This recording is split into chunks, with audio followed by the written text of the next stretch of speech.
a Friday. Don't y'all have something better to do? We're glad you're here. I'll give the invocation for the meeting to begin, and then the Pledge of Allegiance will be Diana Martinez, Administrative Manager in Engineering Services. So let's bow our heads and get the meeting started. Our Father, we're thankful that you've given us a new day. We're thankful for the rains that we've received and the nourishment that it brings back to our city. Guide us now through this meeting and help our discussions and deliberations be ones that will move the city forward and making it a better place to live for our citizens and those that visit. Guide us in all that we do, and we pray for those that are in the paths of storms that are affecting our country, and keep them safe and keep them protected. These things we ask in your name, amen. Amen. Ms. Martinez, is she here? Yes, right here. Okay, come up and have the Pledge of Allegiance. Good morning. Please join me in the Pledge of Allegiance. I pledge allegiance to the flag of the United States of America and to the republic for which it stands, one nation, under God, indivisible, with liberty and justice for all. Now please join me in honoring the Texas flag. Honor the Texas flag. I pledge allegiance to thee, Texas, one state under God, one and indivisible. All right, well, thank you very much. Now, the next item, we're going to ask the city secretary to call the roll to make sure we got a quorum and we're legally constituted. And then she will make some comments in relation to public comment, and this is a result of action taken by the legislature in terms of public comment. And so I'll have her explain that, but while she's doing that, if you haven't signed up for public comment, please do so, because we're going to be moving a little faster today, and since it's not our normal time, this isn't 11:30, so it's not regularly scheduled for 12 o'clock. So, Ms. Huerta, you want to call the roll and then explain to us about public comment? Yes, sir. Mayor Joe McComb. Here. Council members Roland Barrera. Here. Rudy Garza. Here. Paulette Guajardo. Gil Hernandez. Here. Michael Hunter. Here. Ben Molina. Present. Everett Roy. Here. Greg Smith. Here. City Manager Peter Zanoni. Here. City Attorney Miles Risley. Here. Mayor and Council, a quorum of the council and the required charter officers are present to conduct the meeting.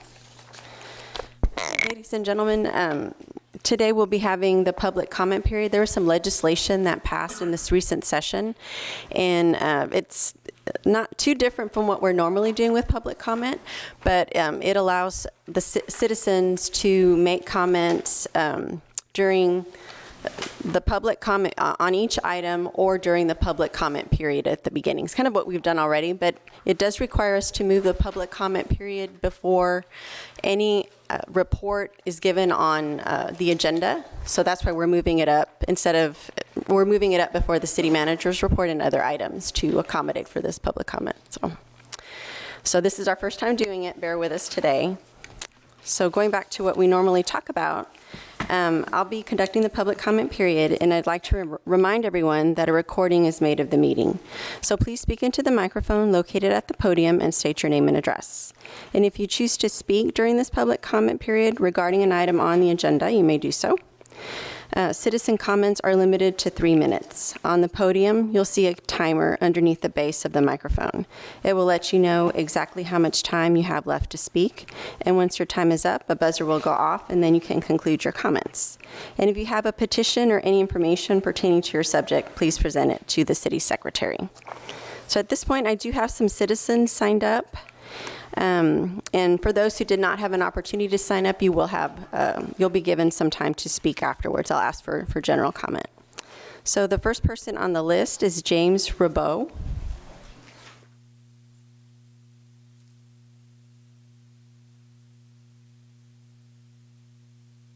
Good morning.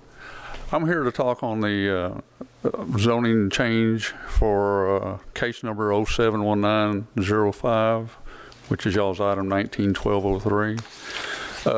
They're going to zone a residential zone area to light industrial, or excuse me, to neighborhood industrial commercial. I was just curious if all the thoughts had been given to it as far as why we want to remove some residential property next to a school that's going in there in the Calallen district, and also due to the fact that there is no, a lot of y'all services are not down that road. That's a county road. I've lived there for 50 plus years, and I do know that your sanitation has got a negative grade there. There's a high power line that runs across the property for a 150-foot easement down to it. And like I say, it's next to me, and I was hoping somebody would build another home there to have kids go to that school versus another industry going in right there. For years, y'all haven't, y'all have left it as residential. The first half of the property was commercial, and then now they want to rezone the 4.5 acres next to me. The drainage for that property belongs to the county, and if you do develop it into a pavement, like I was asking if there was going to be a retention pond to drain into it, because they've already put a neighborhood into that drainage ditch when they changed the drainage from that area. It's right there next to my property. And that was my comments on it. I was just wanting to ensure we'd had full development or thought to all the change in the zoning for it. Also, that's a road to the public park, to the county park, which it also got the hawks, that hawk watch. It's one of the drawing areas for the county and our state. And I didn't know if a commercial was going to do anything else to the habitat on there. I realize it's private property and you need to do what you need to do with it. I just want to make sure we had due consideration to the change from residential to commercial. Thank you. Could you restate the number of that item number I was? You're on your agenda. It's 19-1203. It's item number 10, Mayor. Is the zoning? It's item number 10, I think, number 10. under J. Okay, thank you very much. Okay. Okay, next on the list is Rose Canales. Is Ms. Canales here? Okay, then we have John Medina. Is Mr. Medina here? Okay.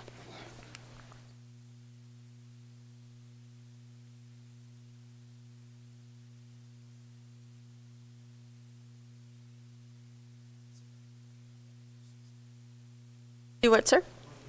Yes, you can show it. Just push the button down there. Norma, do you know? There you go. Can they make it bigger? No, I don't think you can use public comment for campaign purposes. Sir? Yeah, we can push a button on the top to make it bigger. It's just little people. Big as it gets. There you go. Point of order from legal. Oh, sir? I didn't realize that was an election. I'm sorry. I couldn't see from this far. Okay. Yeah, it's related to a campaign. Would you like to make your comment? Yes, ma'am.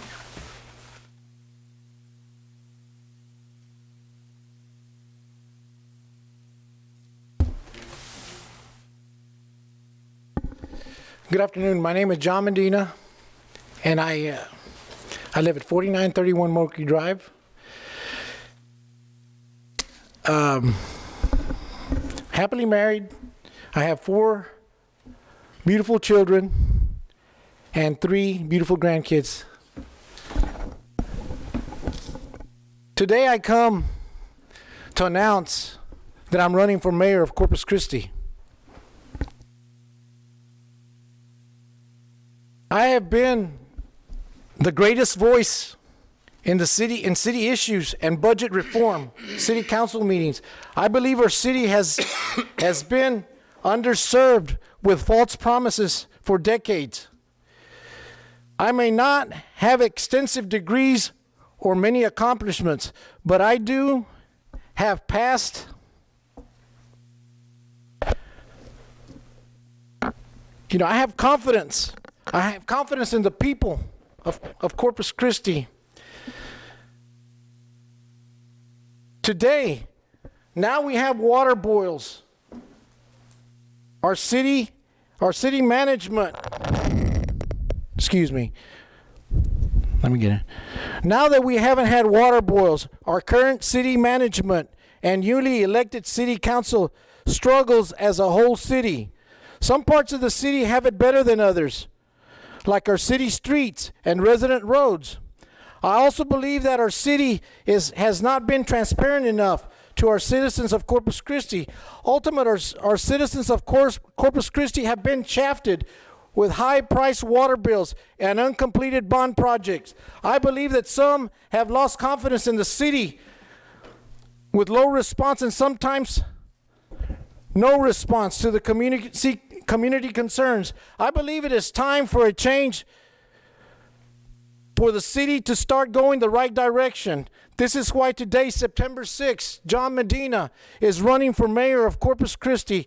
I promise that John Medina will give money for city services and communities. I humbly ask for your support. Please vote for John Medina to be your next Corpus Christi mayor. Please, everyone, let's all work together. Let's all work together. Let's all work together. Thank you. Thank you, sir. Is there anyone else who'd like to speak who did not have an opportunity to sign up? Okay, come on up.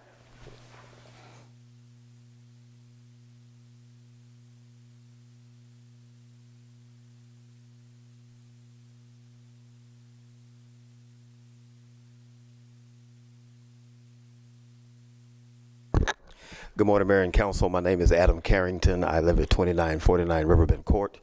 I am the very proud pastor of Brooks AME Worship Center in the Hillcrest community. I'm here today to talk just a little bit more about the closing or the recommendation to close the EEOC department. I'm asking that you reconsider that, and I pray that all of the options have been weighed before you make that final decision. There are people who may not know that Corpus Christi even had an EEOC department here. There are people whose language, English, is their second language, who could benefit from that, the EEOC department. There are people who have been discriminated against in all areas of life, nationality, creed, color, and even gender, and they need that EEOC department. When you move that investigation part of that department to San Antonio or Austin, it's already difficult now to try to push a case through a EEOC. And it would be a further delay if you push that department to San Antonio or to Austin. Even the Port of Corpus Christi realized that it's the importance of having an office here. We just recently went through the acquisition and relocation program. And they realize when you are impacting people's lives, it's good to have a face-to-face conversation with a person. I can't imagine to be wrongfully terminated on a job and then have to talk to somebody on the phone rather than having a person face-to-face that you can talk to. So I'm asking that you reconsider and take a look at that again, look at all the options, maybe look at some other kind of way that you can support that EEOC program, whether it be with federal dollars. I think there are some federal dollars that are allowed for that, but it may not be much. But there are other alternatives, and I'm hoping and asking and praying that you will take a look at that before you actually close the EEOC office. It is really important to have face-to-face conversation with people's lives who have been devastated because they have been wrongfully terminated. So please reconsider closing the EEOC office and look for other alternatives to support the citizens of Corpus Christi. Thank you very much for your time. Thank you, sir. Okay, is there anyone else? It's the last time I'll ask. Okay, come on up, sir.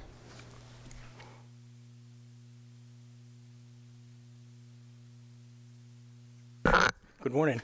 My name is Robert Hernandez. I live at 4114 Rayfield Road. And I'm also here to repeat what Pastor Carrington said. EEOC office is needed here in Corpus Christi. I myself am a recipient of getting help through this office here in Corpus Christi. Okay, so it is needed for people that are being discriminated, and I think we all agree on that discrimination is still alive here in Corpus Christi and the state of Texas. Okay, if it wasn't, we would change the law where our recent city acting manager used to fire some person at will. No reason whatsoever. You just, because maybe you don't like them, or whatever the reason may be, you can fire them at will. So this office is needed here in Corpus Christi for everybody, people, and like Pastor Karen said, there's people that don't realize we have this office here because it's not advertised, okay? So with this, I also ask that you all reconsider, okay? So that's all I'm asking. Thank you. Thank you very much.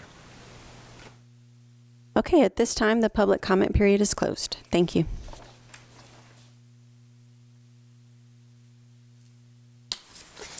All right. We're ready then to proceed with city manager's comments. Ms. Huerta, Yes, sir. ready to move to item E? Yes, city manager's comments. All right. Mr. Zanoni? Okay, good. Good morning, Mayor and members of the council. I just have three quick things this morning. One, though, to begin with, is to recognize our lifeguards. I know we've talked about this as the summer months progress, but we want to take this morning to recognize our city Gulf Beach lifeguards as we conclude the summer season. We know that several of them stay on for the remainder of the year, but many of them are going back to school or taking care of other things in the fall. Our lifeguards work year-round to ensure that swimmers are following the safety rules, and they're here also to prevent any potential drowning incidents. They do protect the safety of the swimmers, and these lifeguards play an active role in educating the visitors about the dangers of rip currents and other conditions on our Gulf beaches that you may not experience in other parts of the state or country. For the fiscal year that's about to conclude, our lifeguards rescued 136 swimmers out there in distress, and they provided minor medical and first aid assistance to over 550 swimmers. So that's a lot. We don't hear about that, but we want to talk about it today with you. If you'll indulge us for a few minutes, I'd like to turn over my comments to a brief video that we put together. It's going to show you a little bit about what the lifeguards do, and it'll show also their training regiment that they have to go through to make sure they're proficient out there. So I think our staff's going to roll the video here that you'll be able to see.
We, you know, my first weekend, I think I hadn't even started on the 20th, but I went out with the lifeguards and with our Parks Director, Jamel, to see them in action. And so I met several of them firsthand. With us today, several of our lifeguards, right? You guys are there in the red shirts. Can you stand up if you could, just so you could be recognized? We got a chance.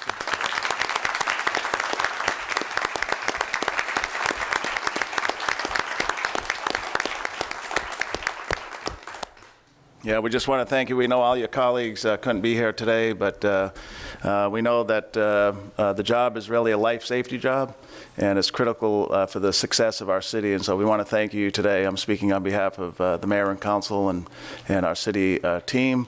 So thank you for what you've done over the summer, and thank you for being here this morning. We appreciate it. Thank you. Thank you very much. Yes. Give them another hand.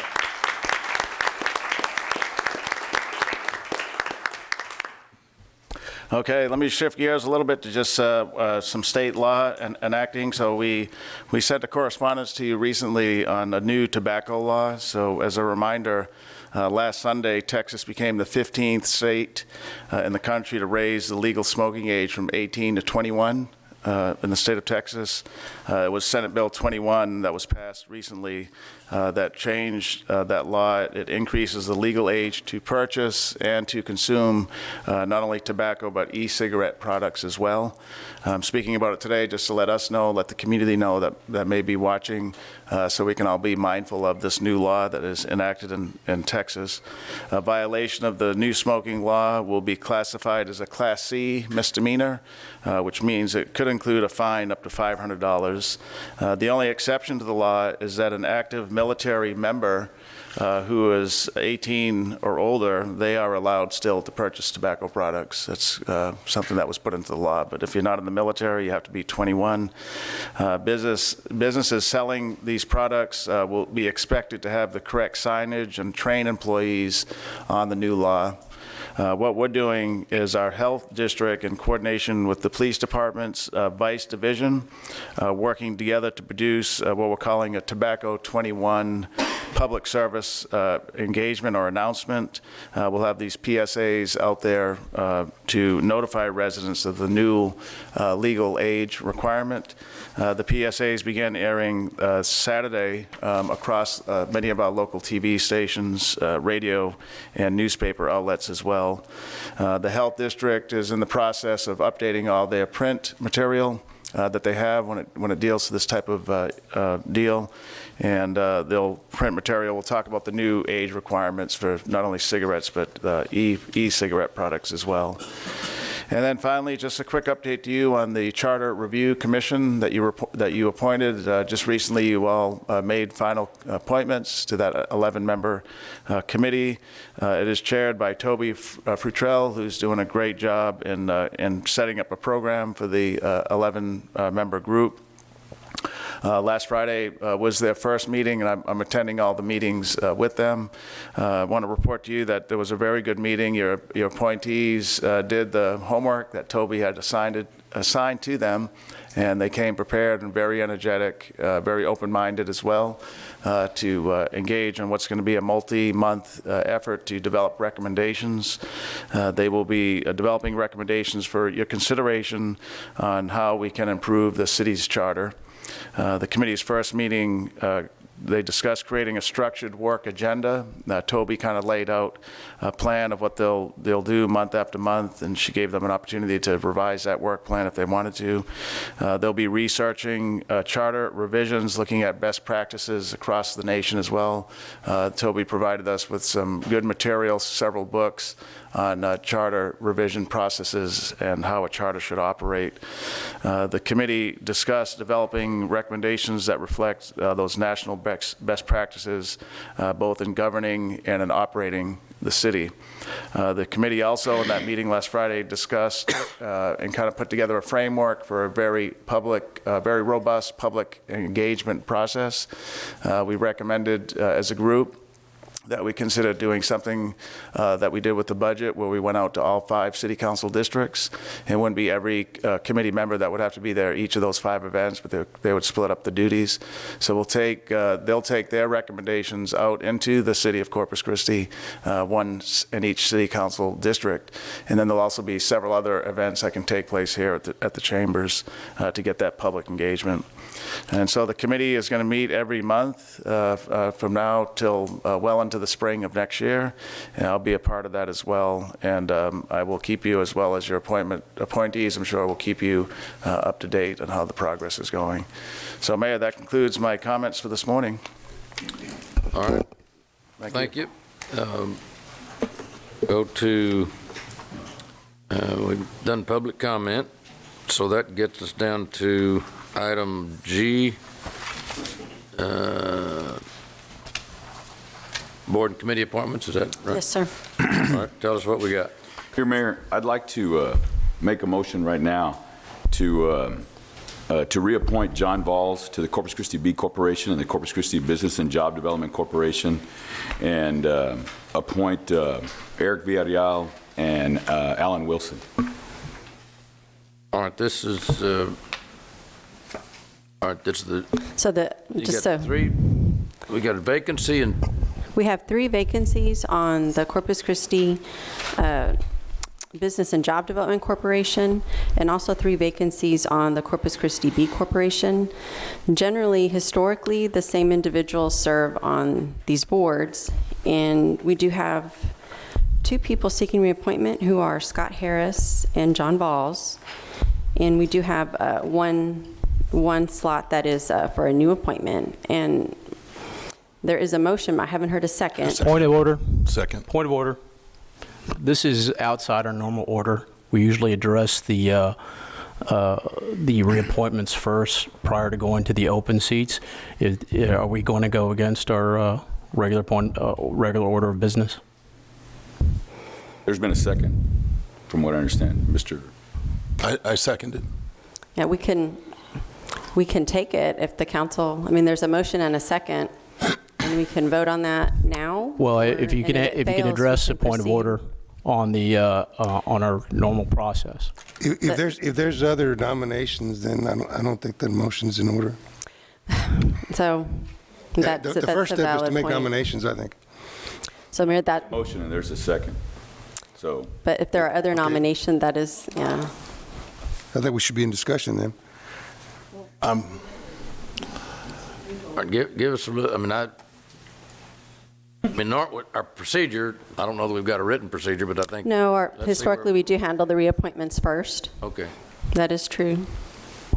Normally, a point of order would be based upon a violation of the Robert's Rules of Order. It is not normally followed, is not necessarily a strong basis for a point of order. But it's different, but it still is a motion with a second. So the primary obligation is to follow Robert's Rules of Order. So if we have that motion and the second, if the majority of the council does not want to go with that, we can vote in that way and then have a new motion. Mayor, I also have a second point of order with regards to the reappointment of John Valls, specifically since he's an elected official for the London ISD. If you look at our city charter, any board or commission or committee that is appointment, there's a restriction that anyone who's an elected official is restricted from serving on these boards. Now, I understand that there's some language issues with this being a commission, but every single member of this board is appointed by the city. So I'd argue to say that it is a board that is appointed by the city. It's unlike the RTA, which is not a city board, but this particular one is everyone is appointed by the city. So I'd ask that there'd be a legal ruling, even though I think I know what it's going to be, but I'd like to say that publicly. All right, Mr. Garza. Well, Mayor, I just think there's a motion and there's a second, sure, but there's still room for discussion related to the appointments. And so again, there might be some members that have already committed to, and I'm sure that we've all made commitments, but I'd still like to see us have some discussion on the process and the appointment. That's all. Mr. Smith? Well, I'm going to vote no on this. It's not because any of the individual candidates, but it's outside of our usual practice with it. So I'm voting no on that form rather than any of the candidates. Am I able to pull my second if that's the case so that we can follow that procedure? You can withdraw it if you I'm going to like. withdraw my second, Okay, and we'll follow the procedure. all right. In reference, in reference to the question that was raised, Mr. Attorney, that Mr. Valls is seeking reappointment, so I'm assuming that issue had been addressed before and it's not a problem? Yeah, I was just informed that we have a prior legal opinion from a prior city attorney that indicates that the Type A, Type B is not a city board or commission for that purpose. So we'll get a copy of that for y'all. Okay. All right. So did you withdraw your I withdrew my second. Okay. So So, you go back and you take, we got the lady there going to nominations. Is that what you're saying? Or we do well, our process is we consider reappointments first. There are Okay. two individuals seeking reappointment, and they are Scott Harris and John Valls. Make a motion to appoint Scott Harris. Okay, so Now, you wait a want to take minute, them individually, I guess is what I'm understanding? I think we need to follow a procedure. If we're going to follow a procedure, we need to follow the one that we normally do. Okay, so- I think everybody needs to respect that. Okay, so I heard two motions, but Made a there's a motion to motion. reappoint Scott Harris. Harris. Okay, is there a second? I'll second that. Okay. So let's take that one. So, Mayor, would you like me to call the roll on that, or Sure. I mean, if it, I guess we Are can take them one at a time since there's one? the motion was for one at a time, right? Or just That's what one? I'm hearing right now, so for Harris. But Okay. that's not the procedure we normally, is that the procedure we normally follow? Well, we do them as a group if there's an interest. Yeah, Okay. we can do it separately, it sounds like. Okay. So Okay, so is there, there's a motion and a second to reappoint Mr. Harris. I heard a second, Mr. Garza. Yes, sir, Mr. Garza. So, all in favor? No. Okay, so let's do a roll call on that one. okay. So to reappoint Mr. Harris, Mayor McComb, Aye. Councilmembers Hunter, Aye. Molina, Aye. Roy, No. Smith, Aye. Barrera, No. Garza, Aye. Guajardo, Aye. and Hernandez. Aye. Okay, so that motion passes. Okay, any other motions? There's another, I move to reappoint John Valls. okay. So there's a motion to reappoint John Valls. Is there a second? Second. Okay. Okay, so let's take that one. So for passage of the motion to reappoint Mr. Valls, Mayor McComb, Aye. Councilmembers Hunter, Aye. Molina, Aye. Roy, Aye. Smith, Barrera, Aye. Garza, Aye. Guajardo, and Hernandez. No. Okay, that motion passes. So now we do have, and this is, for clarity, it's on A and the Type A board and the B board. We're doing both together. Okay. Right. So for clarity, those two individuals are reappointed to those two boards. Right. Then we have one more, another vacancy. So at this point, we can seek nominations for that vacancy. I'd like to nominate Mr. Alan Wilson. Second. I'd like to nominate Eric Villarreal. Eric Villarreal? Okay. I'd like to nominate John Wilson. He's been nominated. No. No. Alan Wilson. John. John, my Wilson. apologies. Thank you so much for making that clear. Any other nominations? If not, want to start with this? Ms. Warlow? I'm sorry. Eric Villarreal. I think all three of these people are great. My original vote was for Alan Wilson, so I'm going to go with Mr. Wilson, but I would be honored to serve with all three of you. Just throwing that out there. Thank you. Alan Wilson. Alan Wilson. Alan. Alan Wilson. Billy Rowe. Alan Wilson. John Wilson. Okay, then Mr. Wilson that gets Yes, 5. Mr. Wilson. Okay. Now notice here that Michael T. Hunter, his term is expiring. Correct. Are we going to reappoint him?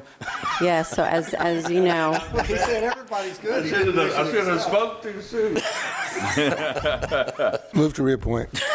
so reappoint Mr. Hunter for clarity, the Corpus Christi B Corporation has a council liaison, and I guess there's been a... There hadn't been a second, though. Okay. Oh, well, I'll second. Okay. Okay. So Mr. Garza made a motion to reappoint, and the mayor seconded. Okay. All in favor of that? Aye. Okay. Any opposed? No? No, because you asked me to. That's funny. Okay. Okay. Thank All you right, very well, much, Council. And we thank everyone that submitted their name for consideration. Appreciate it. Okay, then.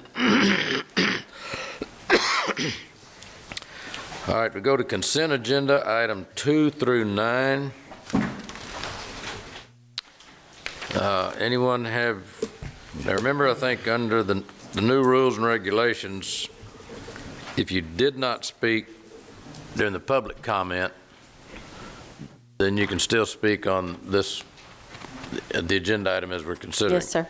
So is there anyone in the public or the council that wants any of the agenda items 2 through 9 to have some kind of additional information or make a comment on? I'd like to pull 2. All right, you want to pull item number 2? Wait a minute. Who was that? No, Everett? never mind. I'm sorry. Oh. I got ahead of myself. Oh, okay. Okay. Actually, Mayor, I'd like to ask a quick question on 6 and 7. On which one? 6 and 7.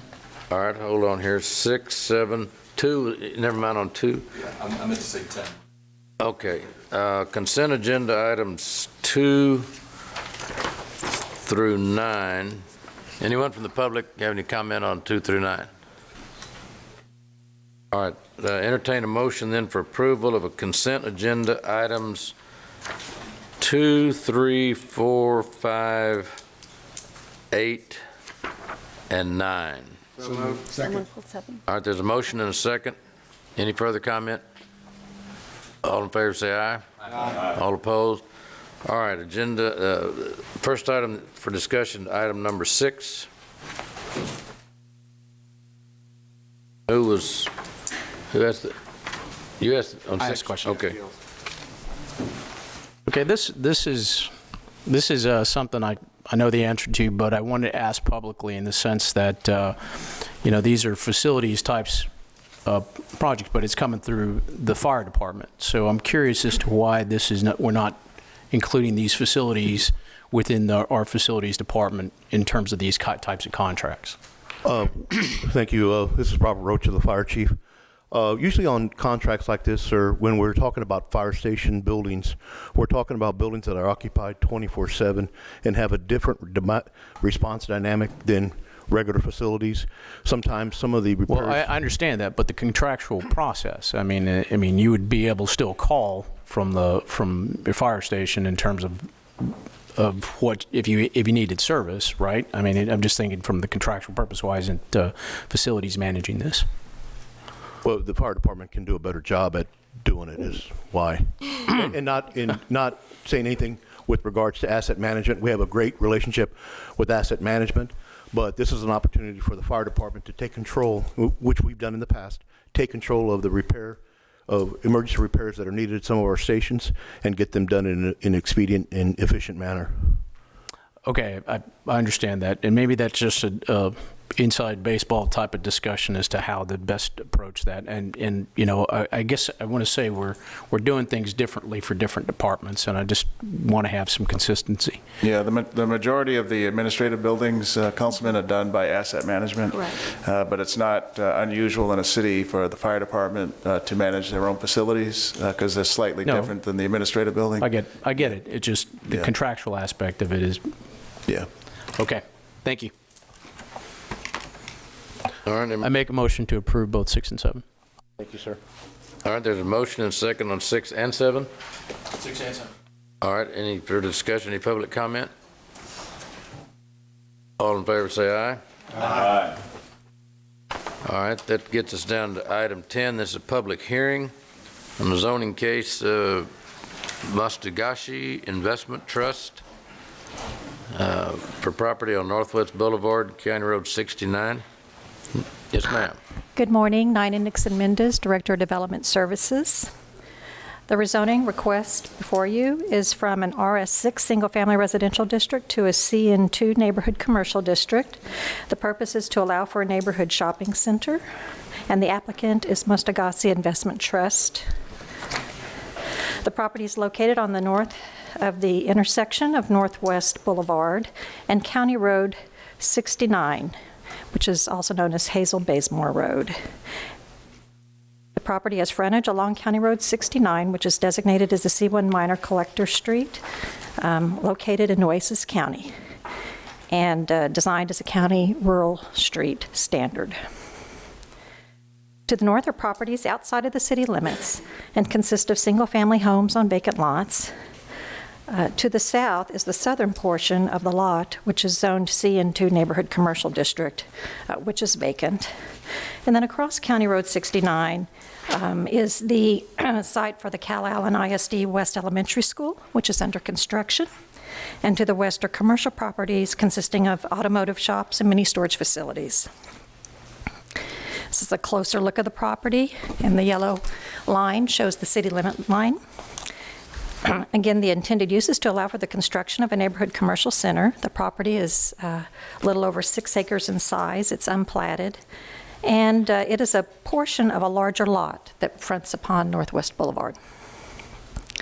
The rezoning will apply the current CN2 district to the remainder of the entire parcel. The proposed rezoning is consistent with the goals of the comprehensive plan. It does warrant an amendment to the future land use map. It is designated currently as low-density residential.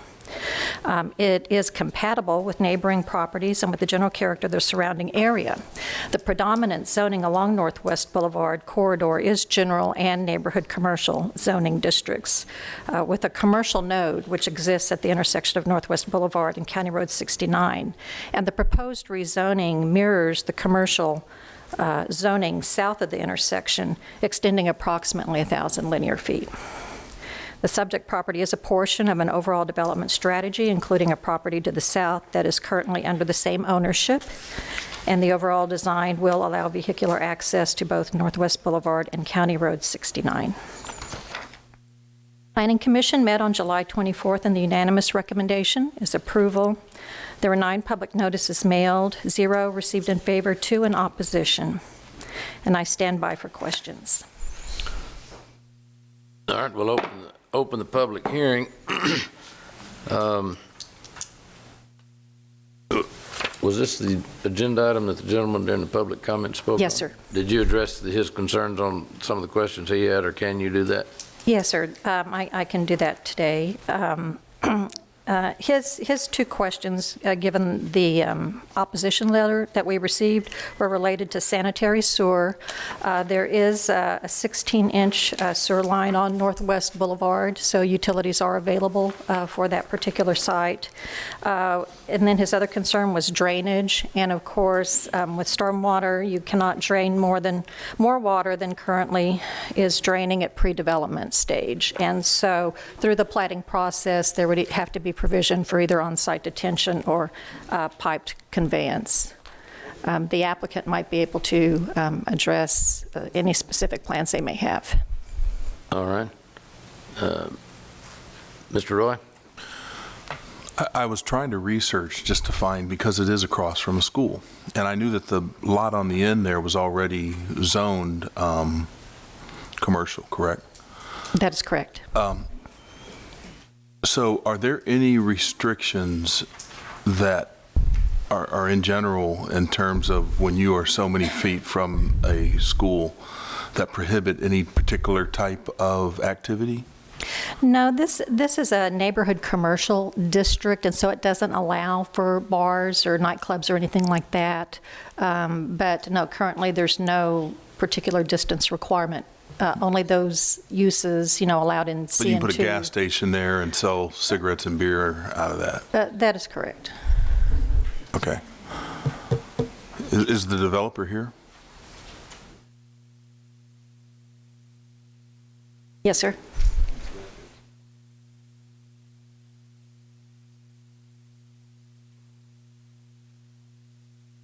Did you say, or did I misunderstand your comment that this is outside the city limits? Portion? No, sir, the property is located inside the city limits, inside the but city a limits. portion of the County Road 69 is actually in the county. Okay, well, that's what I was, if it's outside the city, where are we? But, okay. Yes, sir. Thank you. Miguel Saldaña, Saldaña Consulting, 4553 Moon Lake Ridge, Corpus Christi, Texas, 78413. I'm here representing Mostagashi Investment Trust. As far as the city limit line, it's on the north property line of this property. Everything north of that is outside the city limits. Mr. Roy, what was the question again? No, I was just asking, were there any restrictions? And then I just wondered if you were available. Can you give us an idea in terms of what you have? As far as alcohol and tobacco property, alcohol mainly, it's regulated by TABC. You're limited to no closer than 300 feet from a school. So there'll be some limitation as to whether a convenience store can sell alcohol in their property. But the property has enough width so that the convenience store can be located further to the west.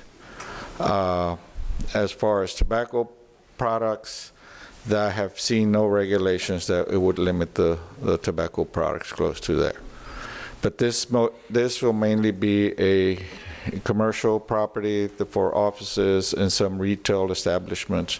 It's not so much their intent to put up a convenience store.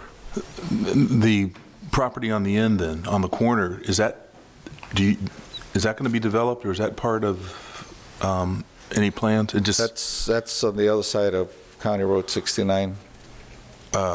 We don't know. So that's not part of what you're looking at? You don't know. Our property extends from northwest on the west side of County Road. Right, but it does butt up against Northwest Boulevard. Yes. Okay. But it's already zoned. It's already zoned. Yeah, that's what I was all asking. we're asking is to extend it and Further to down. pretty much the adjacent property to the west. It's all zoned general commercial, so you can have bars in there. This neighborhood commercial district does not allow bars. Right. Okay. So the property to the west already allows all that. Yeah, okay, thank you for that clarification. Thank you. So, as Ms. Nina indicated, all the drainage will be done as part of the replatting process. Those things will have to be addressed. There is utilities along Northwest Boulevard, so all those utilities will be going out to Northwest Boulevard. The traffic, we got access to Northwest Boulevard. There will be some access to County Road 69, but as you well know, you go north on County Road 69, you're not going anywhere except into the park, so most of the traffic will be going back to Northwest Boulevard. So there'll be minimal impact to the school that's being developed. Any other questions? Just one clarification. So the property that abuts 69 and Northwest Boulevard is all part of one piece of property, but the portion that's in the red line in our book had a different zoning. On the front, it's got, I think that's CN2 on the front part on the Northwest Boulevard side, and the RS 6, and that's what that's being reconsidered. We're asking for the RS6 to be the same as the property in the front, which is CN2. Okay, and that's staff's recommending. And Planning Commission and staff is recommending we Okay. respectfully request the council Thank you. follow suit. Any other questions? Mr. Smith? Thank you. Ms. Nina, County Road 69, what kind of road section is that? Okay. It has about a 55-foot right-of-way, and the pavement width is about, it varies between 20 and 23 feet. So it's a rural street section. And is it open drainage? Yes, it's open drainage. Okay. How about the condition of it? I don't have a condition of it, but it looks like it hasn't been resurfaced recently. Okay. Well, then the reason I'm asking is, so it's an existing street. I know we've had in the past where we're going up to adjacent streets, so would you expect we'd need to be asked to improve that street at some point in time? Well, the city owns only a portion of that, and then the larger portion of County Road 69 is in the county. And I'm talking about yes, sir. the section in front of the 6 acres. So you're talking about the near the intersection? Well, to the back, to the county line. Okay. Or to the, I'd like to pull up the map to refer to.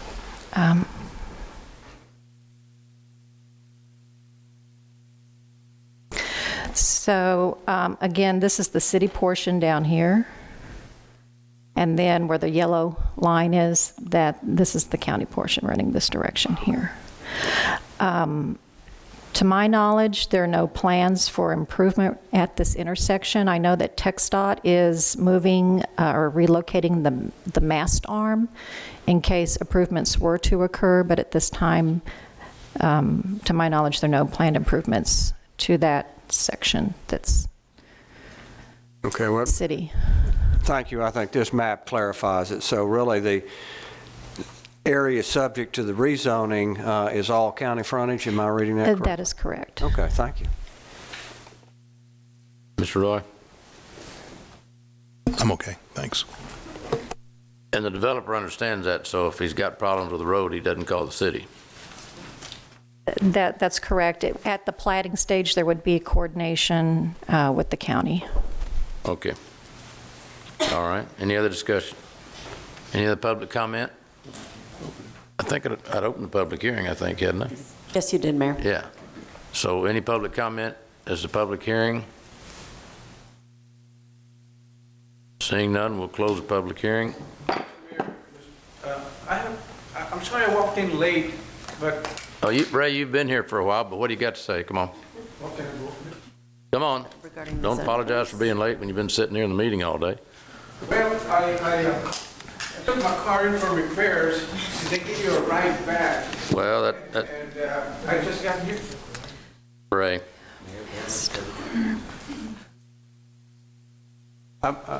Is it related to this issue, the drainage on County Road 69? No. Well, then the public comment period is closed, and it has to be, right now you can speak to item 10 on the agenda. That's what's under discussion. No, this is something else. All right. Well, thank you very much. Anybody else have any comments on the item under discussion? If not, we'll close the public hearing. I'd like to make a motion to approve. Second. All right, there's a motion and second for approval of item number 10. Any other further discussion? If not, we'll call the roll. It's a zoning case. Ms. Huerta? Okay, so for passage of ordinance number 10 on its first reading, Mayor McComb? Aye. Council members Hunter? Aye. Molina? Aye. Roy? Aye. Smith? Barrera? Aye. Garza? Aye. Guajardo? Aye. Hernandez? Aye. The ordinance passes. All right, item number 11 is also a public hearing. Yes. Yes, sir. Okay. The rezoning request before you is from the IL Light Industrial District to the RV Recreational Vehicle District. The purpose is to allow for the construction of a 52-pad recreational vehicle park, and the applicant is McCord Wholesale. The property is located north on the northeast corner of Holly Road and Ayers Street, south of Gibbs and west of Civitan Drive. The property has frontage along Ayers Street, which is designated as an A2 arterial street. To the north and east are self-storage, auto repair shops, tow service uses, as well as the city utility complex, and all are zoned IL Light Industrial District. And also to the south is an auto salvage and auto repair shop, which are zoned IL. The proposed use, again, is a 52-pad recreational vehicle park. The property is 4.45 acres in size and is unplatted. The applicant, again, is requesting the RV Recreational Vehicle District, and the property is currently zoned IL. Within the same lot is an archery store, furniture store, and 2 self-storage buildings, which are for lease, and so it's the back portion of the lot that is proposed for the rezoning for the RV district. The proposed rezoning is inconsistent with the adopted comprehensive plan, which calls for commercial, light industrial, and heavy industrial uses on the site, and it is incompatible with the neighboring properties and with the general character of the area.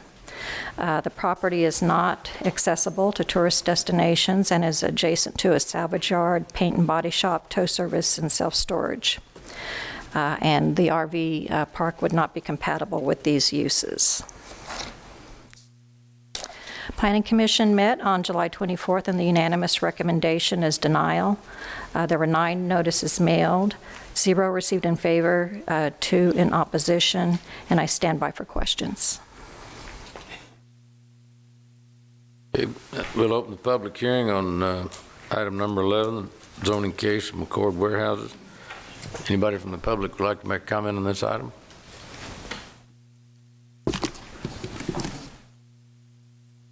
Xavier Gavlan, 2725 Swantner. I'm here representing the owner who can't be here due to illnesses and being out of the state. Just wanted to give you all a little bit of information on the property, aside from what the city has. Our client does not believe that an RV park would negatively affect the property owners that are adjacent to him. Further south on Ayers, there's an existing mobile home park, Misty Winds, and it's a successful mobile home park that's also adjacent to industrial area. Future development across Ayers, from what we understand, is proposed, although not on the land use. It's multifamily residential, and it's going to be used for commercial shopping centers. If the client's successful with the rezoning, he plans to rezone the remaining property for additional RV park, which means that the front portion between his property and Ayers, he wouldn't have his existing buildings there.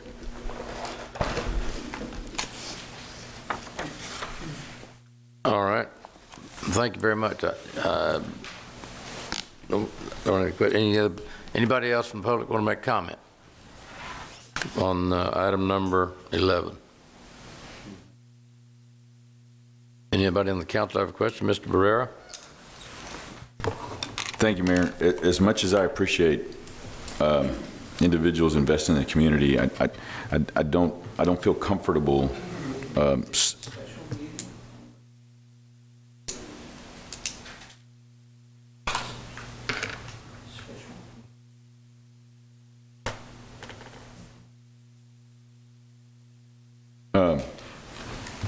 I feel comfortable supporting staff recommendation of denial.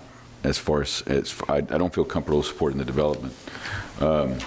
It's just that, you know, I've lived in that area for in excess of 30 years, and I know we've always wanted the expansion of more residential, although I can appreciate once again that they're trying to improve the area. You know, that Misty Winds area has been there also in excess of 30 years, and it bodes well and it complements the residential area. And so we're hoping to expand that. And with the Crosstown Expressway expansion of many years ago, we'd always hoped that there would be expansion there. And there's been individuals who invested in strip centers and, you know, so I'd find it very difficult to support. Well, I support staff recommendation in the denial. Thank you. All right. Any other comment? All right. The staff recommendation is denial. And entertain a motion on item 11. Does someone make a motion in favor of or in opposition to the staff, the Planning Commission and the staff recommendation? Can you just close the public hearing also? Thanks. Mayor, do Oh, you yeah, mind well, if I ask? Any other comment? Oh, Do you mind if go ahead. I ask a question? You know, this is going to be a little different, but Councilman Smith, you have a lot of experience with RV parks. In fact, you have one of the most successful RV parks in all of South Texas. So I'd like to hear your input on this one. Will it be successful as it? Well, I really don't think. Where did I put you on the bad spot? Yeah, you're asking me to make a commercial judgment. I wouldn't put one there. Thank you. Okay, Mr. Garza. First off, I've got a question. In the initial, I guess it's a report, it just shows vote count 4 opposed, 0, 3 absent on the Planning Commission's count. Does that mean for the request or for the denial? I mean, There was none I'm submitted. looking at page 2 of, Yes, sir. None submitted in favor. Those are public comments. I'm talking about the Planning Commission's, Oh, I'm sorry. where it says vote count underneath the Planning Commission's.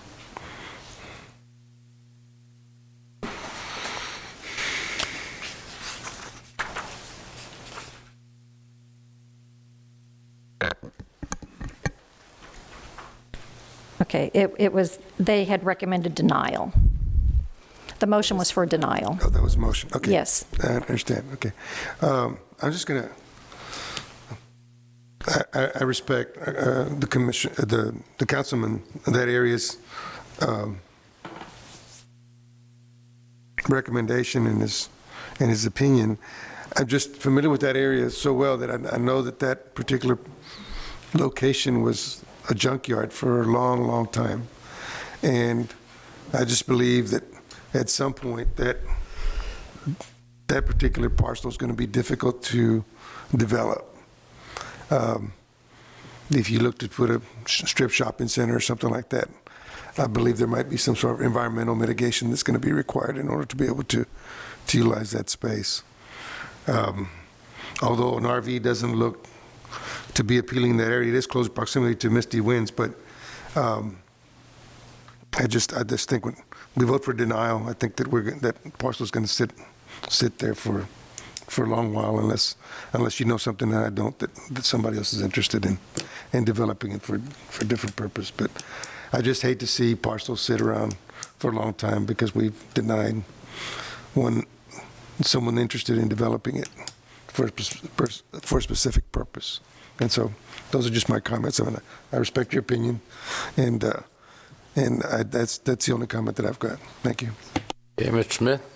And thank you, Mr. Garza, but if I think you believe there's environmental concerns, the last thing we want is put an RV park there, because you're putting people living virtually on top of the ground, and there's going to be a lot of dirt work done. So if that is a concern, I'd be very cautious about voting for it. Any other comments? Yes, sir. I can't attest for what has been there, whether or not there are environmental issues, but as Mr. Garza mentioned, the property is the back portion of our client's existing improved development that has not expanded to the back over the years. Front portion, it's been different businesses throughout the years. And so I agree with Mr. Garza that if we do not change the zoning, you're allowing for failure in the future for an expansion of an existing facility that really isn't doing any good right now. And just wanted to add that. All right. Thank you, sir. Any other comment? Mr. Hernandez?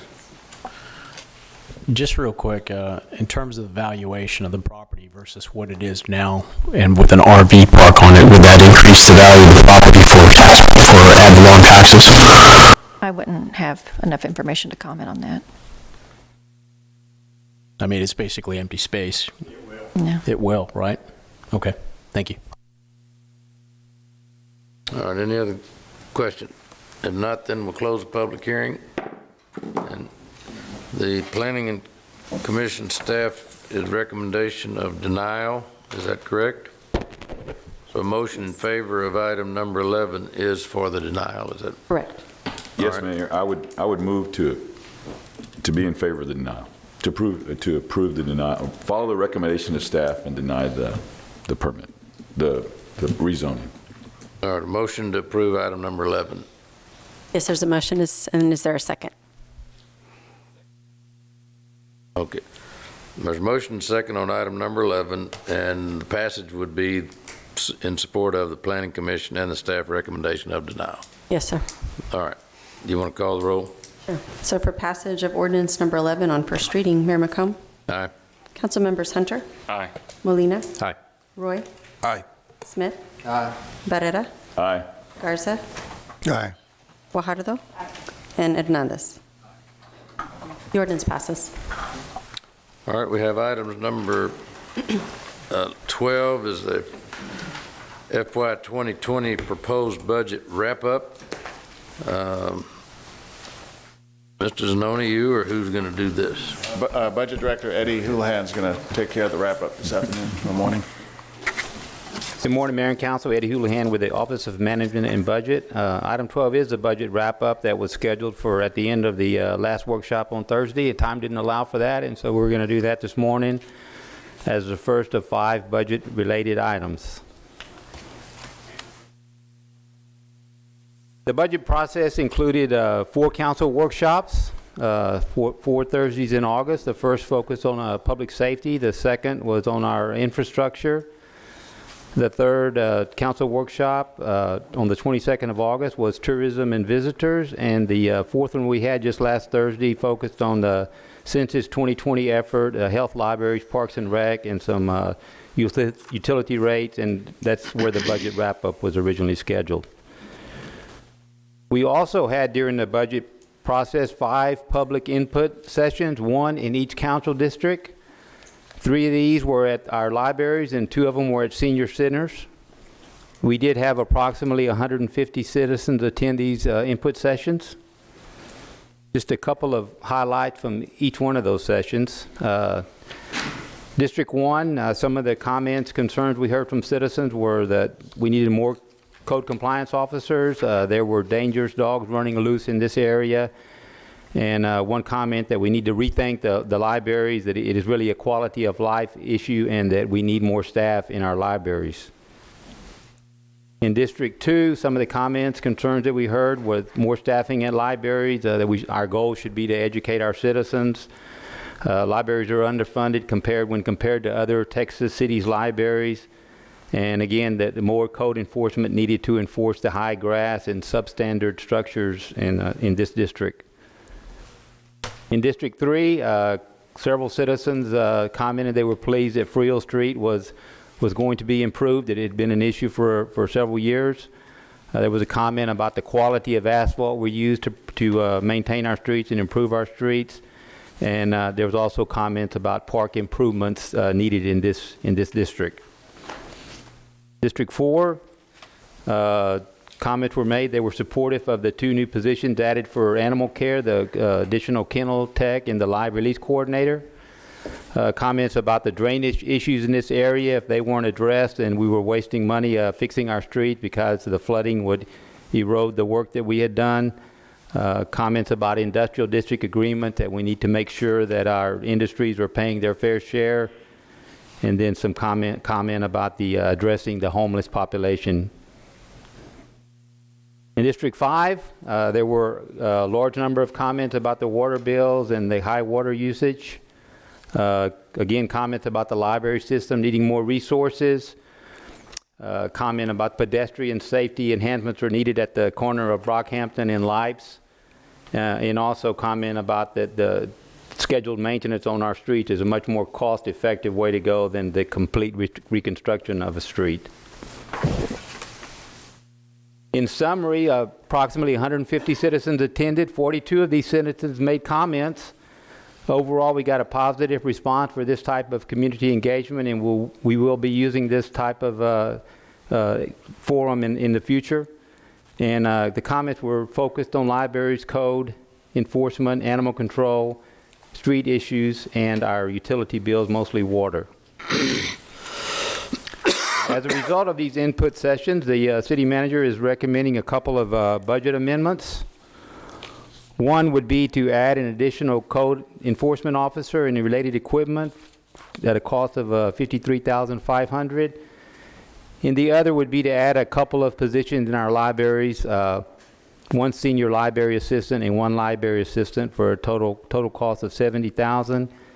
And these two items would be funded. We did have in our sales tax that we received in August was better than forecasted, so we were up the sales tax slightly to pay for these two enhancements.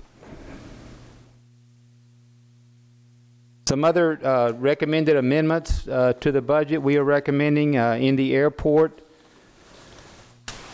$350,000 for a terminal assessment to plan the mechanical system modernization and also system integration. And then in addition to that, $60,000 to fund a strategic plan to assist airport management in ongoing air service development activities. Now, this would come from the airport fund balance, which is estimated at the end of fiscal year 19 to be a little over $6.4 million.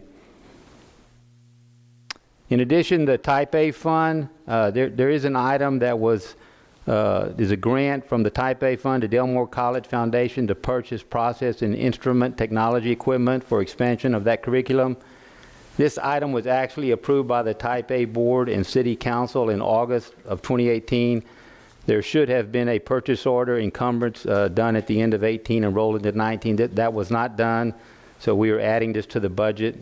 It would come out of fund balance also, as it would have originally come out of fund balance.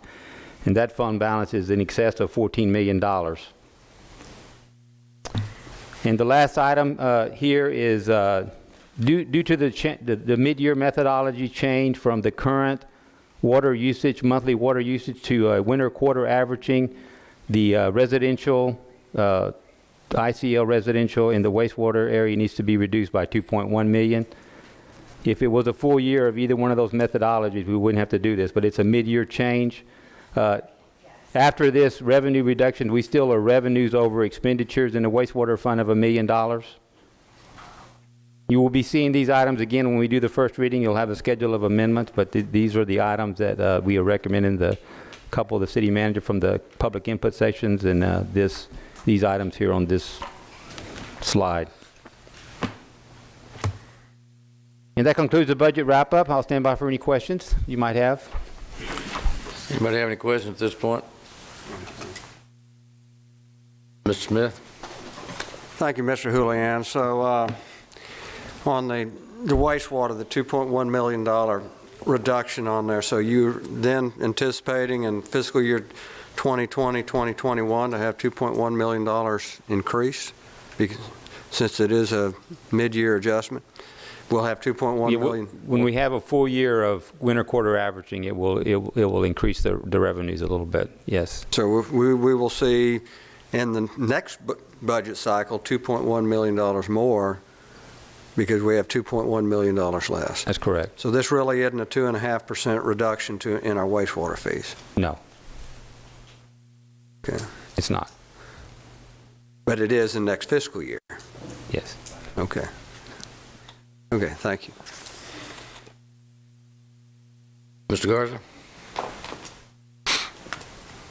Eddie, in the Type A funds, I mean, do we typically budget what we think they're going to spend or project what they're going to spend? I mean, we've got this $2.3 million that we're giving Del Mar that was approved in August 2018. Do we typically project, or if there's some projects that come in 2020, 2021, that the Type A brings forward to do some activities? It should have been rolled forward from 18 to 19. It was not. if they would have needed the funds in fiscal year 19, we would have had to come back to you and appropriate the money. They did not need the funds in fiscal year 19, but we need to add it for 2020 because we anticipate them using some of these funds in fiscal year 20. Okay, but I guess the question is, right now we can't project what projects they may bring in 2020, 2021. So if they bring us a great project and say, hey, we really need to do this from Type A funds, I mean, that's not in the budget anywhere, right? I mean, it's not. That is correct. So if a new project comes during the fiscal year, then at that point we would appropriate the money out of fund balance, and then we normally encumber it in a purchase order so that that money is carried forward year to year until all the payments are made. Okay. Yes, sir. All right, thank you. All right. Mr. Hernandez? Yeah, first of all, I'd like to say thank you for all the hard work. I know, Eddie, you spent some late nights, especially on some of my requests, so I really appreciate that. I'm a little disappointed that the CIP and the regular budget are not being voted on separately. There are some things that I like about the budget and a lot of things I don't like about the budget. But ultimately, there's some issues I have with the CIP budget, specifically with the residential streets and how they were selected. And I understand the policy has been put in place, and I went through it with the streets department as well as all the concerned individuals. But only 10% of that matrix is weighted on the condition of the street. 10% is weighted on the functionality. The majority of the decision process is made by whether or not it needs utility works or concrete work, i.e. curbs, gutters, sidewalks, of which accounts for 50%. So I have a real issue on the streets that were selected for residential reconstruction, which, by the way, doesn't all mean reconstruction. It means reconstruction and rehabilitation, which I think is probably not well known in the public. So I have some real concerns. I could see the complaints coming by that why is that street getting worked on when it's in better condition than my own street? And the answer is because the matrix was not in your favor. I don't think that's an appropriate answer. So I think we have some issues with how the streets were selected. We need to readdress that policy, and therefore I have concerns with the capital improvement project budget. Thank you. Okay. No action required on item. This item, this is just a wrap, right? All right. No action on item 12. So, you have any other further comment, Mr. Manager, or anybody? That's it, Mayor. I think Eddie did a good job summarizing the wrap-up from all the council work sessions and the community input. As you can see, I recommended a few adjustments in the budget to reflect the overwhelming consensus of the community that spoke, that being a little bit more code compliance service from the city, as well as additional library services. And we had the fortunate opportunity to hold many of our hearings in the public library system. I must admit I was very impressed by the libraries and the work of our director and staff at the library department. So the additional library staff will help to add back what had been cut several years ago in that operation. We know that the community heavily utilizes our library services, so those additional positions will help system-wide in that area. That's it, Mayor. Thank you. All right. And Mr. Lynn, just for clarification for myself and the public, there's no rate structure change in the wastewater. There will be a move to winter averaging from the monthly water usage, a wastewater bill based on monthly water usage to winter averaging. But the rates. The rates. The rates remain the same. We're talking volume distribution. Yes. Correct? That the minimum is the same. The minimum of 3260, I believe. Right. And then the per thousand rate will change a little because winter quarter averaging, I believe, is 669 per thousand. And the current monthly usage is based on the tiered system of the first 4,000 gallons and so on and so forth. What I want to make sure is, on the one hand, this gives the impression that there's going to be a reduction in revenue for this fiscal year. Is that what I'm interpreting? For 2020, due to the methodology change, yes. But then Mr. Smith asked, there really isn't going to be any change in the thing. We're still getting more money. It's just distributed differently. So what I'm wanting to either anticipate for myself and others, or you need to start preparing us to answer their questions in that winter averaging was supposed to reduce my water bill, and it didn't reduce my water bill. How are we going to address that? Is it going to reduce their water bill, or is it not going to reduce their water bill, or are we playing smoke and mirrors? Because we got this. The reason we're in trouble with the criticisms today is that that's the understanding that we adopted in 16 or 17, whenever it was, that it was a net zero game. It was just a redistribution of the income on a per monthly basis over 9 or 12 months. But then you had the perfect storm of the computer disaster in terms of the billing process. But the reality was the issue we got today. So I'm either trying to anticipate another storm here in another 12 or 18 months, or I just want to be real clear, and I'm not real clear. So Ms. Guajardo wants to answer the question I'm asking you. Yes, ma'am? I do. You do? No, I don't. No. I want to make a comment because what you're asking is basically what we're going through, as you know, and what we've been. So yes, of course it's going to make a difference. It did last time. And the people that are upset and that are, have problems with their bills and we're sending them in is, at the end of the day, the water is justified. You've increased the water use. It's just the methodology that's changed and therefore the formula. Who was it? I don't recall who was standing there. Maybe it was Mark last week that said, yes, it is going to affect a faction of our customers. And that is when, Mr. Zanoni, I believe I said, at the end of the meeting maybe, can we get an analysis from, I'm assuming Peter Collins, on who it's going to affect in order to be proactive? Because, Mayor, anything that's changed, in my opinion, anything we do to change, for example, we're going back to, winter quarter averaging, but I'm in belief that it is going to affect someone. Maybe it won't be District 5, it won't be District 4, I don't know. Or it may be, scattered around. I know you guys can't absolutely tell us, but the analysis on who, in order for us to be proactive, is critical. And that's what I said last time. But I'm not answering the question, but I guess I am.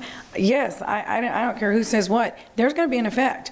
But right now, we're dealing with the effect from leaving winter quarter averaging. So. Yeah, Mayor Mark Van Black will kind of walk us through it, but the high water users in the summertime, their wastewater bill will go down if they keep the same pattern that they're in today. Because of wastewater, because of winter averaging. Right, because of winter averaging. So today, the wastewater is based on water usage. Right. Every month. So in the summertime, when they're watering a lot, watering their lawns or landscaping, then therefore their wastewater bill goes up. However, if you use the winter quarter averaging, it won't, because it'll be based on those 3 months worth of. So I understand that. Right. So that is clear. Just to be clear, so the large water users, especially those that use a lot of water in the summertime, should see a reduction in their wastewater bill. Okay. Yep. But okay, Mr. Rob, as I've looked through this, and then we'll move, we spend a lot of time on water and wastewater and rearranging of the winter averaging and all this sort of stuff, but I don't see anything in here that addresses stormwater. Nada. Yeah, Mayor, what we're already committed to, we spoke at the last council meeting that we're going to be developing a new structure for the stormwater fee. Today, there is no fee for stormwater. The operations are paid out of the water bill, and we know that's not a good process, right? Most cities in Texas have an independent stormwater fee, and that fee generates enough revenue to pay for the stormwater services.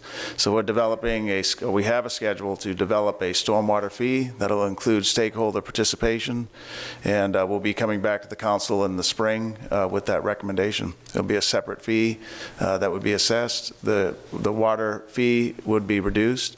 However, customers will pay an independent and separate stormwater fee. So we'll be consistent with other Texas cities in the state. All right, but in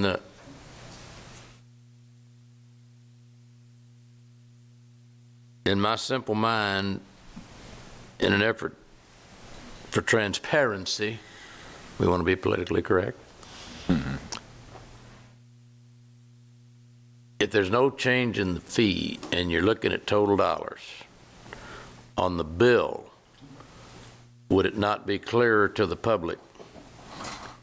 Doesn't matter what you come up with ultimately, whether I've got a bigger garage than you've got, or a longer driveway, or my backyard's concrete as opposed to nice landscaping, because we're talking just dollars. And the distribution of your water bill is 39% stormwater and 61% water, right? That may be true for some ratepayers, Mayor, but not everybody. Yeah. At the end of the day, all the money in the pot comes from all the ratepayers putting into the pot, right? Yeah. I guess, yeah, in total, if you look at if you look at all the revenues, if you're speaking in that term, and right, that would. But so transparency is really not transparency. If 100 people over here are paying X total, and 39% of these 100 or these 1,000, 39% that get to this 100% total, if you take 39% of this total for water, or for wastewater, or stormwater, and 61% water, then these 100 people would look and say, well, my bill is whatever that 39% amounts to out of this total bill that the 100 of us are paying. Is that not right or wrong? We're talking transparency is not quite transparent. Yeah, right. The bill, what we need to do, Mayor, what we're going to be doing this fall is developing a rate that has a methodology, and we have to think of stormwater as a utility, and so the larger your lot, the more you contribute to the runoff when there's a storm, the rain runoff, and so that'll be there won't be a flat rate for everybody. So people with large lots, especially commercial properties, obviously if they have more asphalt, more concrete, they're going to contribute more to the stormwater runoff. And so in terms of a utility, the more you use, the more you pay. Those will be some of the basic concepts of the new fee. There'll be separate tiers for residential and commercial, and there'll be exceptions. Well, now let's make sure we enter into the discussion. That is assuming, and I think biblically it says, it rains on the just and the unjust. You're assuming that if I'm Moore Plaza and it rains and I get a half an inch of rain in Moore Plaza, but if I'm downtown and I get 4 inches of rain, then I have contributed more at Moore Plaza with a half inch of rain than downtown has with 4 inches of rain. The assumption is that it rains equal over all the property you're taking under consideration. Now, how many here believe it rains equally across the city of Corpus Christi? I'm just getting to the transparency issue that everybody thinks we're trying to be fair to everybody. There's no such thing as fair in rate structuring. You got a target you've got to hit, and you got so many customers that are shooting at the target. But anyway, I'm waiting for your report, but I think it's a pretty simple deal. You need this much money, you got this many customers, everybody got to pay something. Right. But we're going to go through a gymnastics experience, and we're going to spend a lot of money, and we're going to spend a lot of time, and somebody's going to be paying a little more than somebody else because of anyway. All right, Mr. Garza. Mayor, I'm with you related to the rates.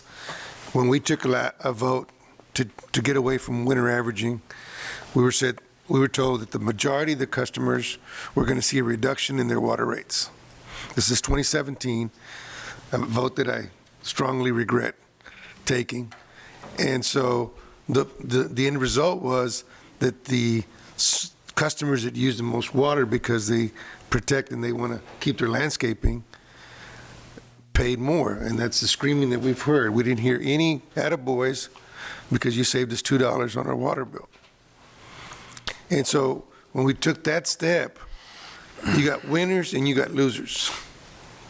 The winners were the folks, the average citizen that doesn't water this grass at all, that can barely afford the $90, $100 a month in utility bill. And the losers were those that were paying $150, $200, whose bill went up to $300 and $400. Now, you're going to go away from winter averaging, which we're going to do. There's no way, and you leave the rate structure with the exception of the 80 cents that we're looking to increment. You have to have a reduction. Math tells me that you have to have a reduction in the revenue you're going to generate. You can't get the same amount of money if you're going to go away from winter averaging, even if it's half the year, because those folks that are paying $400 a month right now because of his outrageous wastewater amount that's charged on his water bill is going to get a reduction. So, and I know we've got an 80-cent proposal to increase the water rates, but there's going to have to be a loss unless we've got 10,000 new customers that are going to be coming online somehow. I think that the difference is going to be that in the off summer months, the October, November, December, January, February, March, and so on, the wastewater will be slightly a little bit more than if you use the monthly averaging. And then in the summertime, though, it'll be less for those large water users. So there's going to be an offset. There'll be a slight increase month by month when you go to that winter quarter averaging, but then there'll be a decrease in the summer months. That's why when you run it for 12 months, it'll be a net even. But because we're running two systems, two billing methodologies this year, we're still doing month by month until we get the winter quarter averaging, and then we switch in the April timeframe. Because that's why we're seeing less revenues, because of that switch. But on a normal 12-month pattern, you'll see a little bit of an up and a little bit of a down, or vice versa, and in the end, it'd be net zero. We're seeing a reduction in this budget because of that switching of the methodologies.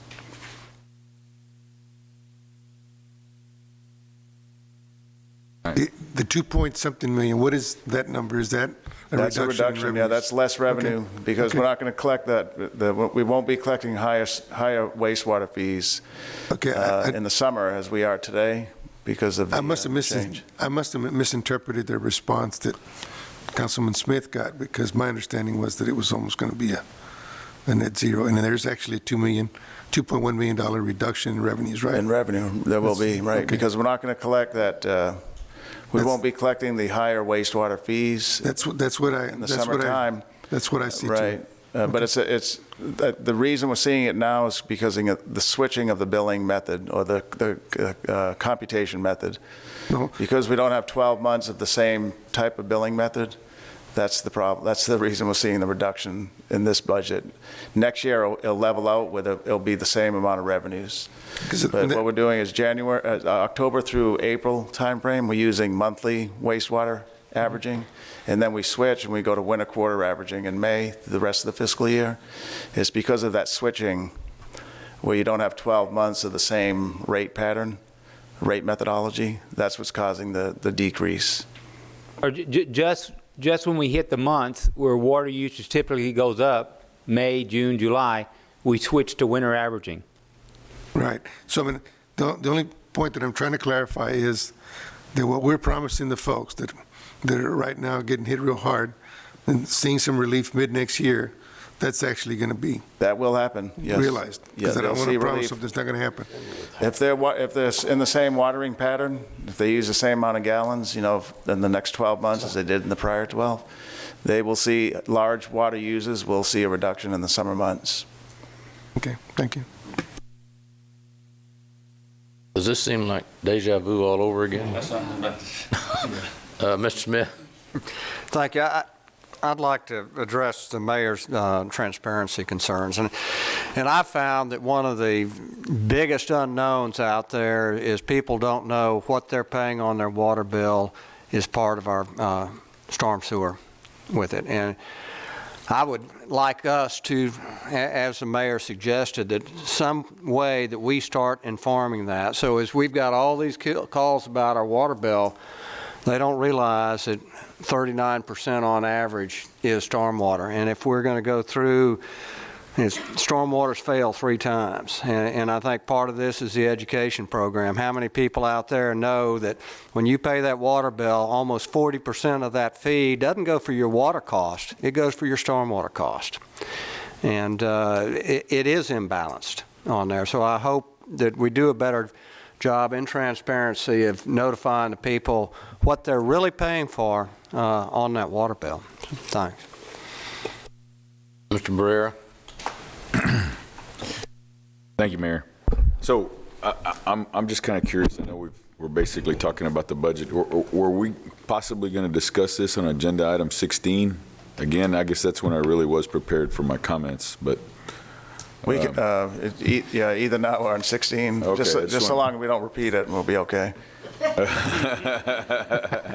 Once. So I can tell you that I've been blessed in the sense that I've not got one complaint in District 3. I have not. No one. Now, it's not the most affluent of areas. So my concern is when this all balances out, that the low utilizer is the one that's going to get the increase. And it serves almost as, and dare I say the word, regressive tax. And, I've been guilty of it, in our rent house, and I pay the utilities. They water a lot. And the only one that complained was my mother. But she didn't call me, she just told me, you need to make them start paying the water bill.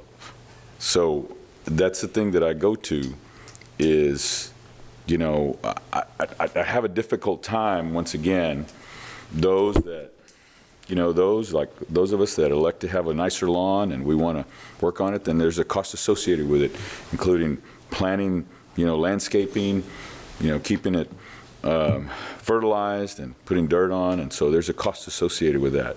It's just the buyer's remorse of recognizing this is what I've been paying over the years. Now all of a sudden there's a cost associated with it, and there's a cost associated with doing business. So I have a difficult time supporting the winter averaging because, once again, the majority of residents in my district are those that are the lower utilizers because the lots are smaller, and they're older neighborhoods that have the smaller lots. So anyway, as I was saying, so I have a strong concern that we're going to balance it. We're going to push that over on them and balance it out over that portion of the community. Thank you, Mayor. Ms. Turner? Thank you, Mayor. Just a quick question. The last time, it did feel like a little bit like deja vu.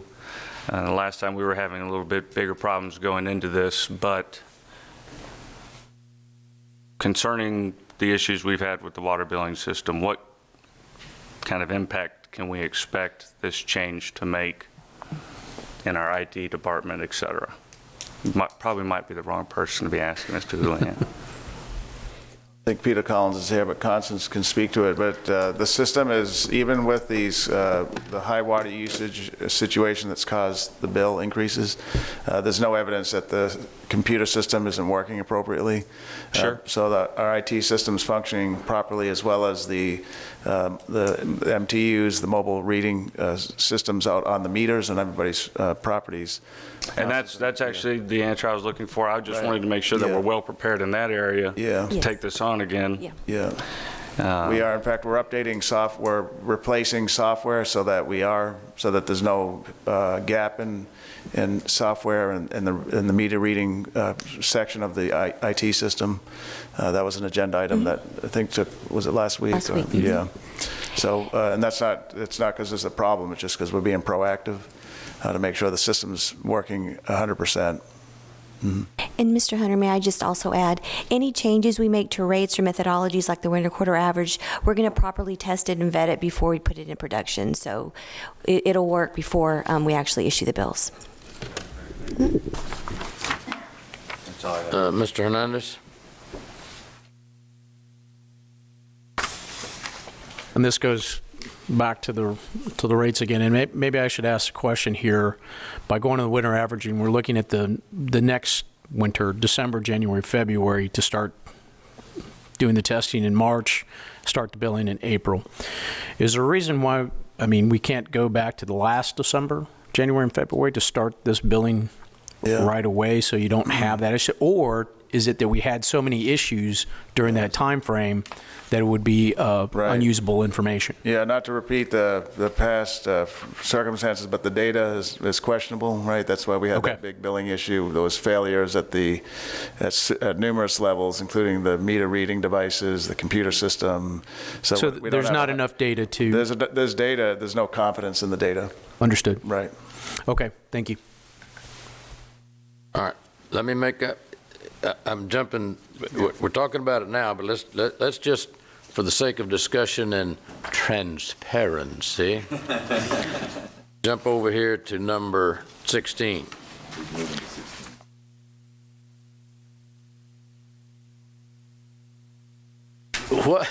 What we're trying to do is have our cake and eat it too. We're trying to say we're saving people money, but the bottom line is the more we're peeling this onion back, what you're going to ultimately find out is that we are heavily subsidizing the low water user by the high water users. There's a substantial subsidy being paid for by the higher water users. But to come in and say we're not having a rate change, I just need to make sure that's an accurate statement, because on my page 423, for those that don't understand computers, my page here is the minimum is staying the same. Yeah.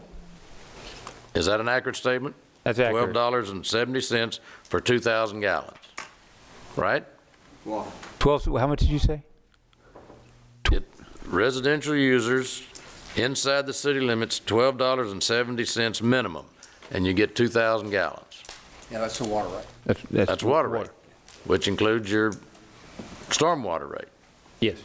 All right. And I think we're making the statement, and the winter averaging has to do with your water rates. Water usage, yes. Your winter averaging December, January, February water usage, yes. Well, then, if there's no change in my residential water rate, is this correct? In your residential water rate? No, that's not correct. There is a change in water rates. Well, 80 cents. The only thing that was that I recall making the statement was that we're adding some percent or a cent of some kind, level of cent or a percent for the raw water use on my residential bill when the budget was first put out. Is that an accurate Raw statement? water is going up, I believe the... Mayor, let's have Reba's Without Water Department. I mean, She's the billing if I person. recall, when we announced the budget, there would be a small change in the raw water, the RWC something line on my budget, but my other bill, the rate would be the same, the $12.60 or what, $12.70 for the first 2,000, and then I guess the current rate is 6.35 for the next 4,000, and then up to 9,000. Those rates. But in this thing here, those rates now are going up. It's always been a part of the proposed increases. The raw water went up as you suggested, about 8.3%, and the volume charge, which is the one that's tiered, if you use between 2 and 6, it's this. And there are going to be no rate changes there. Approximately 4%. That's the, And that all goes into that estimated 80 cent increase for a median customer. When we explained about the 80 cents that was going to be additional for our median water customer. well, see, and I will take it upon the fact that I'm stupid. This is the first I've heard that statement in the whole budget process. The statements that I've heard through the budget process is we're increasing the raw water rate by X number, and it's a separate line item on the budget, on your water bill, utility bill. Is that correct? Is it? Yes. There is a line item for raw water, and there's a line item on your utility bill for that. Yes. Other than that, there's no rate change. That's what I've been told. That's what I've heard. Now, I may be understanding, and remember, I'm not real smart. But I've been assuming, and there's been the cumulative effect may be an 85 cent change. I interpreted that to mean that that's a result of that raw water fee change. It's not a rate change in my water bill. When we walk. This is, excuse me, this is a rate change on page 423. And I'm not sure what 423 says because I don't have Monthly the full volume agenda. charges per 1,000 gallon residential inside the city limits. I get a bill today, I'm assuming, I don't have the current rate sheet, but I'm assuming that, is this the current rate sheet? It's the new one. The new. All right, what's today's, if I use 5,000 gallons for that, so for that 1,000, for that 3,000 gallons, well, let's say, or if I use 3,000 gallons, the first 2,000 is $12.70. In today's rate? In the today's rate, it would have been $6.35, but the revised rate will be $6.59. And when we walk through the calculation of the water rate during our budget presentation, we looked at this kind of step by step. It was noted that the volume charges would be also adjusted, and that contributes to that 80 cents increase for the median customer. So maybe we're having a communication problem. When somebody tells me there's no rate increase, to me that means that what I'm being charged today, there's not going to be a change tomorrow, except for the raw water charge.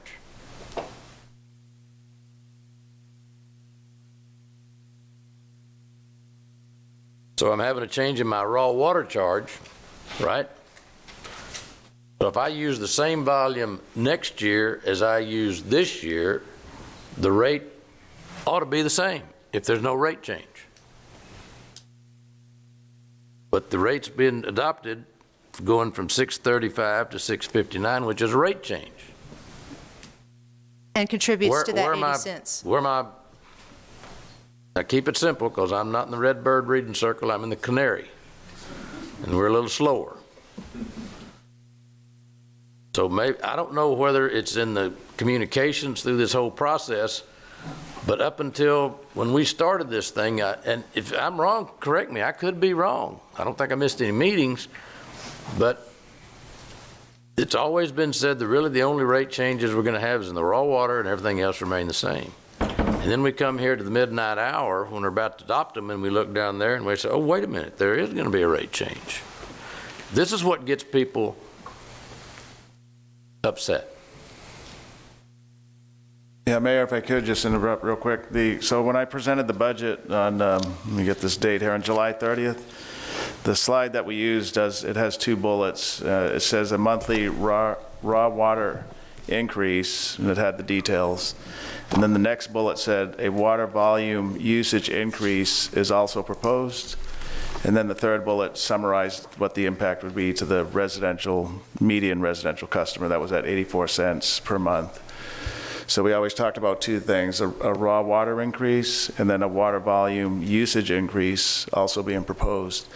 Reba presented it as well, I believe, in her, when we did the water, wastewater, and other utilities budget presentations. We'd have to check that video. I think the video, I don't know if it had both, that we used in our 5 community hearings in the districts. But when I presented my presentation, and I'm pretty sure on the budget document as well, it has those 2 points, that there's an increase in the raw water and also an increase in the usage calculation. Well, then I'm the stupid one, because I missed it. I did not, No, it's that's not that. my It's just- interpretation of what I've it's a heard complicated, through the whole it's- process. Yeah, no, it's a complicated issue. You know, that's one of the things we can look at, is simplifying it, especially for the customer. My first water bill is coming in soon, and so I'm going to look at the actual bill itself. I've heard a lot of comments that it's hard to read, there's too many acronyms, but we could also look at how do we break out the bill, the raw water versus the treated water. That's kind of new for me as well, and where I came from, they didn't do that. It was just a fee. So we can look at making this more simplified. Obviously, you sitting in all our meetings, if it bypassed you, it's probably bypassing the customers. So we can look at how we communicate more effectively, but consistent with what we've been saying since I presented, both those elements were discussed. Okay. So we were back on, what were we on, 13? No, 12. I think if we've completed the That was budget just the wrap-up, we're budget on the wrap-up. second public hearing, yeah. All right, well, we're going to wrap it all up. Well, there's no action on 12, right? Correct. That's All right. right, number 13, let's go to that, and then, because we'll get to 16 later. We can have more discussion, more fun, more wrap-up. Item 13, second public hearing on fiscal year 2020 ad valorem tax rate. And is this where I have to read the magic Yes, language? at the end of the public hearing, please, Mayor. Is it just me, or did the light just go down? Oh, I didn't notice. Did they? Uh-oh. We're wrapping it. Is there a chance to comment on the budget situation?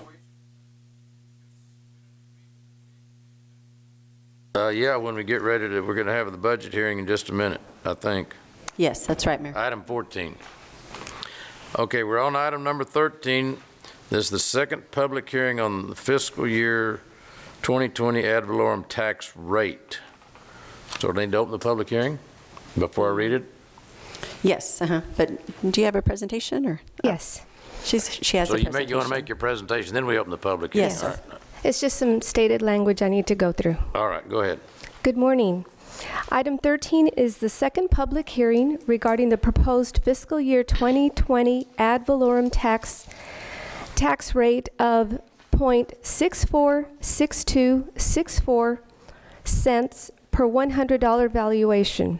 This tax rate includes an increase of 2 cents over last year's rate to be used for residential streets, as approved by the citizens on November 8, 2016. This public hearing is needed for the city to be in compliance with truth in taxation as it relates to the tax code.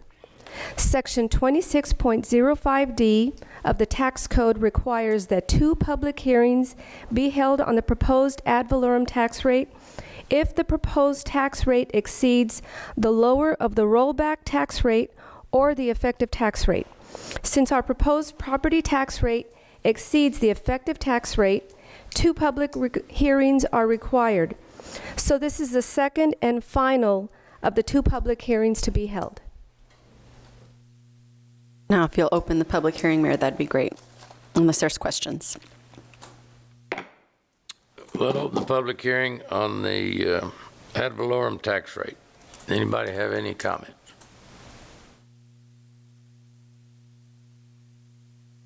Now this, for clarification purposes,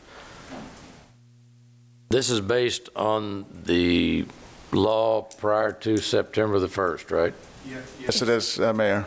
Okay. Yeah, so that property tax cap that the legislature passed will impact us in the next year's budget. Right. Next summer when we're here, we'll have to grapple with that. Mhm. Okay. So you're asking for any public comment on the current tax rate? Yes, sir. Proposal? Any public comment?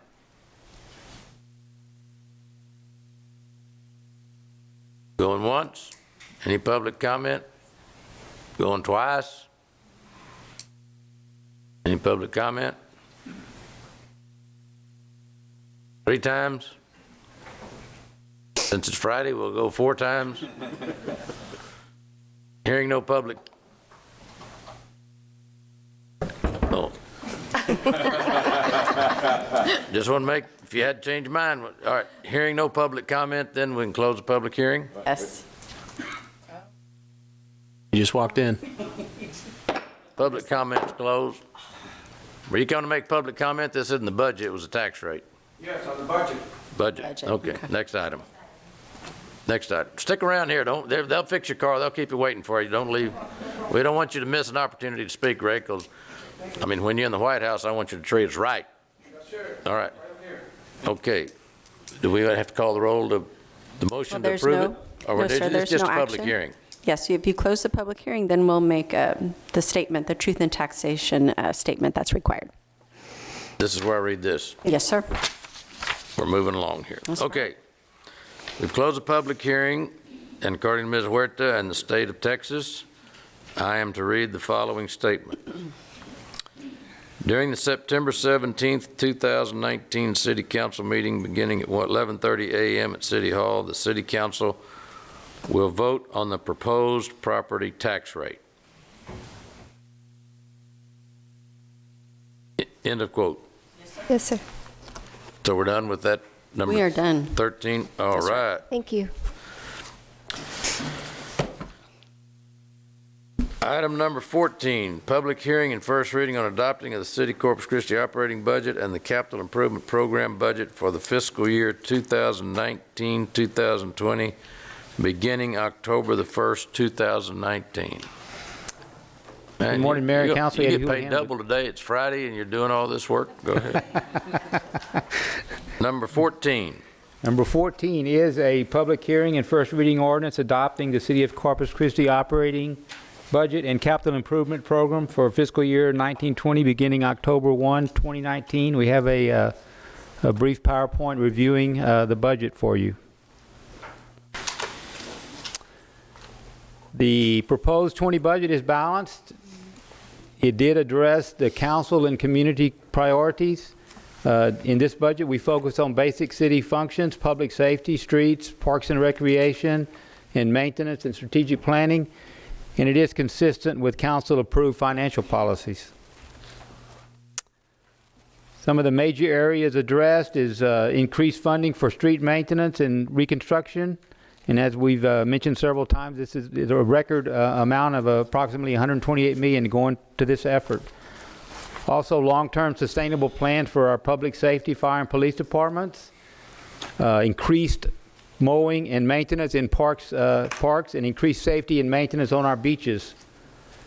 And also, we achieved savings in this budget by redirecting, proposing to hire city staff, and replacing some of the outside contracts that we have.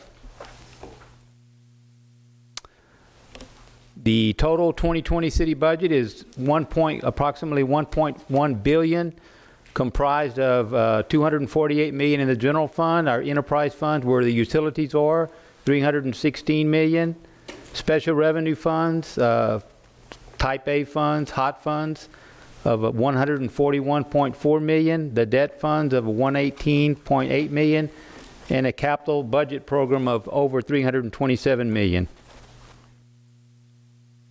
The general fund specifically, including transfers, fiscal year 19 was $253.4 million. Fiscal year 20, $271.1 million. So a little increase of a little over $17 million, or 7% in the general fund. 54% of the general fund is comprised of police and fire, public safety. The other major departments in this fund are solid waste of $29 million. We do transfer to street a total of $26 million. That includes the proposed 4 cents for the residential street and the 6% transfer of general fund revenues to the street, and also over $3 million for the street lighting and maintenance of our street lights. Then park and recreation comprises a little over $20 million. The other smaller departments, including city auditor, city manager, council, legal, finance, comprised of, makes up a total of a little over 49 million.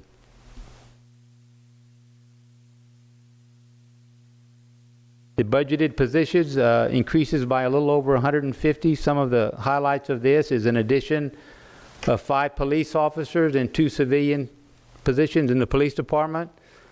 And the plan is to increase by 5 per year for the next 5 years to total 25. An addition of a fire protection engineer to eliminate the need for a contractor and reduce wait time for plan approval. Hiring a library assistant for the Hart Library to restore hours. 8 positions in the Park and Recreation Department to improve mowing and maintenance. 5 positions in the Street Department to oversee design, construction, contract management of the street preventative maintenance program and replace an outside contract. 97 positions in the utility area that some of these will replace 56 temporary positions, and some of these additional positions in utility will replace outside contracts for savings. And then lastly, adding 12 positions in engineering to replace outside contract work. Civilian employee compensation. For the professional class employees, the step plan will be eliminated, and there will be a 1% cost of living effective October 1st. And then on January 1st, there will be a performance-based increase ranging from 0 to 4%. The hourly employees will continue on the step pay plan. And we did make available a consumer-driven health plan that will help reduce premiums for the employee and also create a health savings account for plan participants. Capital budget is $327.7 million. Over $162 million of this in the utility areas, and a little over $93 million for the streets.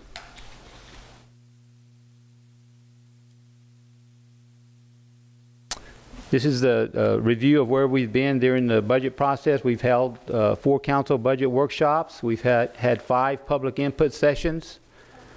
Today we are having the public hearing on the budget, and today we are having the second public hearing that we just had on the tax rate. And the remaining step will be the second reading of the budget on September the 17th. We passed out a copy of this slide here. These are the enhancements or proposed amendments that we went over when we did the budget wrap-up. That gives the total, the beginning revenues and expenditures, and the increases, decreases. And I'll just briefly go through them. We are increasing sales tax projections by $131,000. That will fund the additional 2 library positions and the code enforcement officer. An increase there in the expenditures of the general fund for the library and code enforcement officer. We also, due to the revenue increase, we have to send 6% of that revenue increase to the street funds, which amounts to a little over $7,800.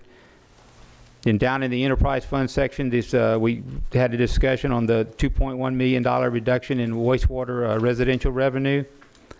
We still are revenues over expenditures in the wastewater fund by $1 million. The airport fund, the 2 amendments that we proposed were the terminal assessment plan and the strategic plan, totaling $410,000. Then in the street maintenance fund, the small increase that comes out of the general fund. Then in the type A fund, the business incentive agreement with Delmore College of $2,356,000. So in summary, the total revenues go from a proposed of $950,607,000, the slight decrease of $948,604, and the expenditures are increased from $980.496 million to $983.394 million.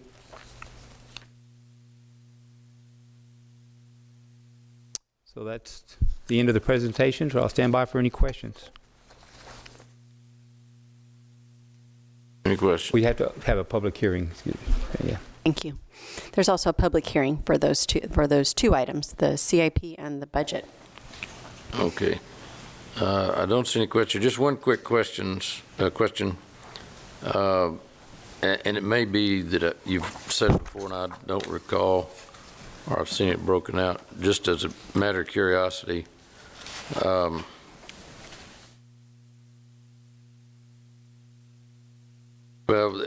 it has to do with the impact. Never mind, I'll ask that question later. These are the numbers we're working with here. Okay, anybody have any questions on this? We need to open it up for a public hearing? Yes, sir. We have, this requires a public hearing. This is item number 14. All right, we've heard the presentation. We'll open it up for the public, open a public hearing for public comment on item 14. It's the adoption of the operating budget and the capital improvement program for the city fiscal year 2019 to 2020.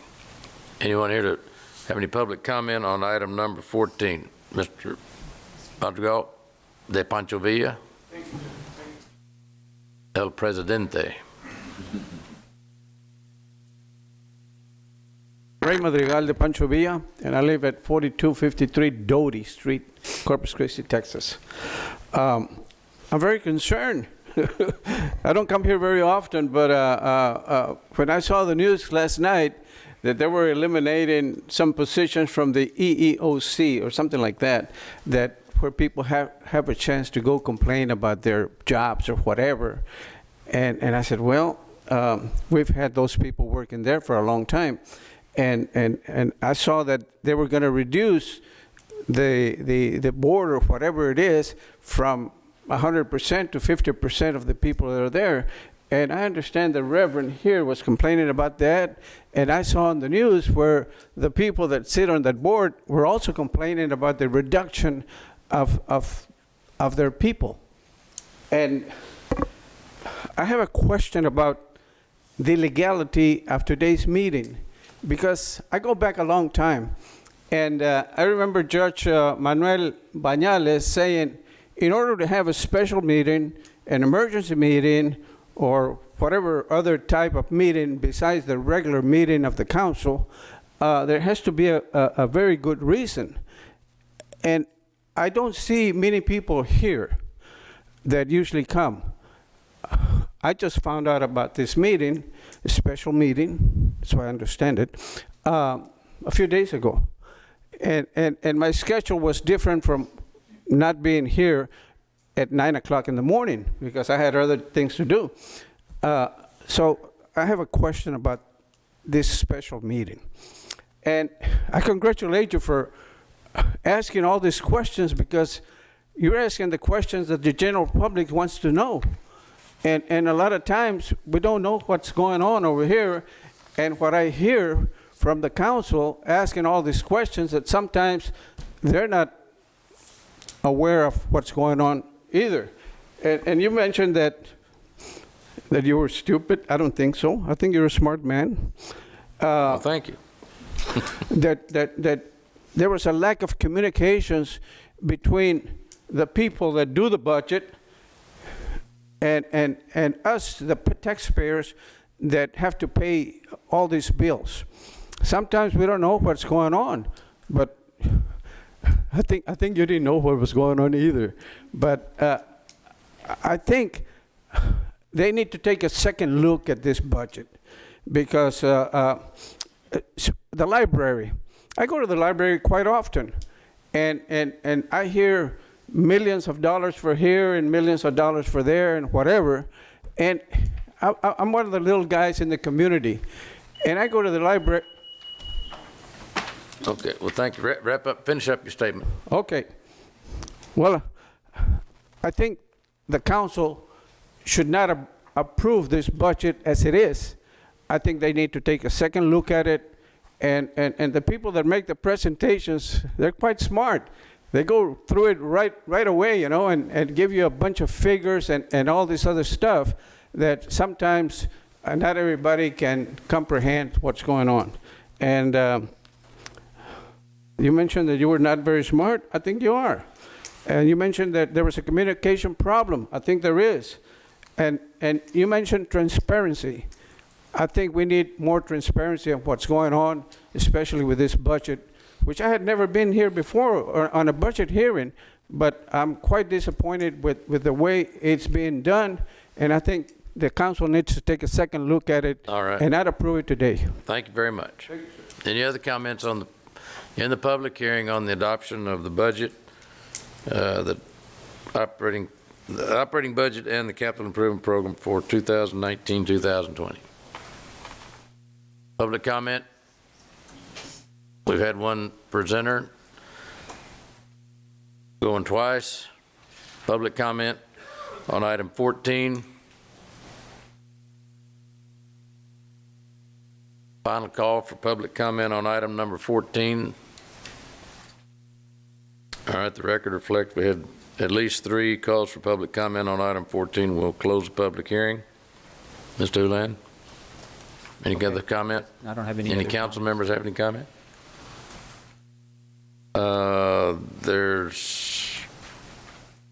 We need to entertain a motion to approve it. Yes, sir. So I'll entertain a motion to approve. Mr. Mayor, there are some amendments, though. Well, they weren't let a minute ago. Mr. Houlihan's going to Hernandez? review those. Yeah, we need a motion to approve as amended per the amendment sheet that we went over. All right, entertain a motion as amended. Oh, go ahead. We're voting for, this is for first reading for both CIP and the operating budget. Right. Can we, for the next reading, have those separated, please? Yeah, sure. Don't see why not, Councilman. We could do that. Thank you. We can do them separate. We're going to we'll do 2 separate postings, captions, one for the operating budget, one for the capital budget. I think the councilman wants to take independent votes on each, which is okay if we want to do it that way. Right now, we adopt, the council adopts the budget. Miles, want to say something? You can separating it out, though. Keep in mind, once you adopt the budget on first hearing, that becomes an amendment that you have to make after that to the budget, to adopt an amendment to the budget. Well, I mean, if it's going to be all one piece of the pie when we make the adoption, then doesn't it need to be considered? I mean, if you don't like one of the ingredients, and if the majority of us don't like the ingredient, then we pull it out. But, I mean, Those changes would need to be made as amendments after the first reading to make a change to an ordinance. You make it as an amendment to that ordinance, even if it's within it. So you would have to create what's the rationale? I mean, that we want to separate it out. That's what I'm trying to figure out. It's going to be one document. This is my rationale, Mayor, is that there are things in the capital improvement project budget that I really am not in favor of, and if I was to vote against that, I would have to also vote against the operating budget. So in looking at this, it'd be I don't want to hold up the operating budget because I have issues with the capital improvement project budget. So I'm asking that we look at these separately, and so we can address some of those individual issues. So if there is enough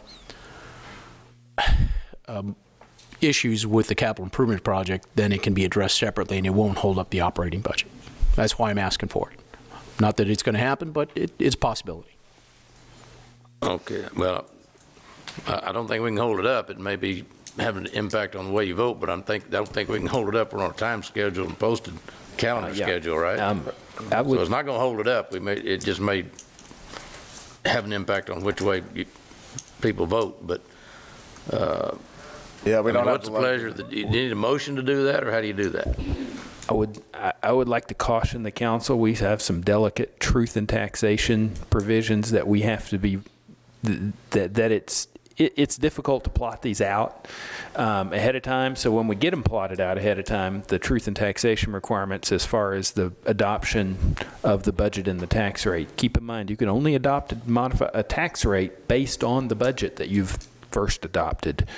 So you have to adopt that budget that is paid for with the tax rate prior to adopting. And it's a very strict set of requirements and magic language that you must state when you're adopting both.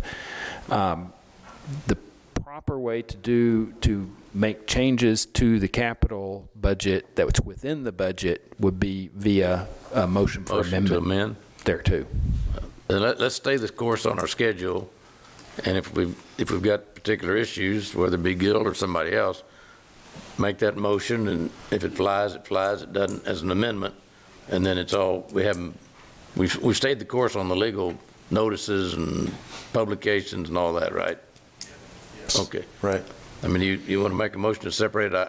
I wouldn't support it, but if you want to make it, go ahead. Yeah. The thing about it is what would be the language for that? What would be the procedure for that? And do we have to duplicate it into having the exact same language for both of them? And is it, I mean, it's just what's the process would need for that? We prior to bringing the budget and the tax rate, these are the two most important ordinances that we bring every year to the council. We actually put together a team of in both legal and finance and budget to ensure that we are doing it the right way and complying with the comptroller's the comptroller's issue requirements and the truth in taxation requirement.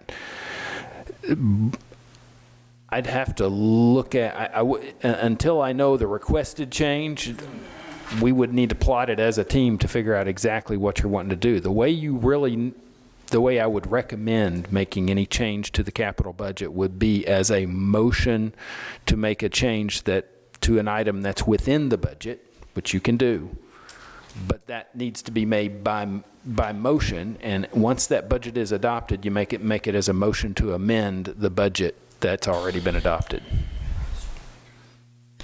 All right.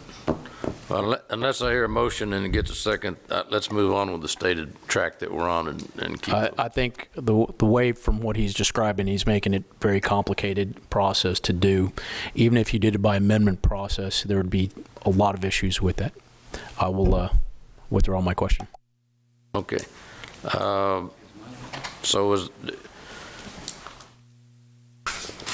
because of all this, on item 14, Ms. Huerta, So we do need a motion, though, to amend. We close the public hearing. Correct. So I need a motion for the... Well, we need to amend the operating budget, correct? As reflected in the schedule of adjustments that staff presented. Okay, hold on. I missed Mr. So we do Hunter. have a motion to amend that we need prior to adopting. I move for approval in addition to the amendments. Okay. Wait a minute, Mr. Hunter's got his light lit up, and I overlooked it. So what is your question or comment?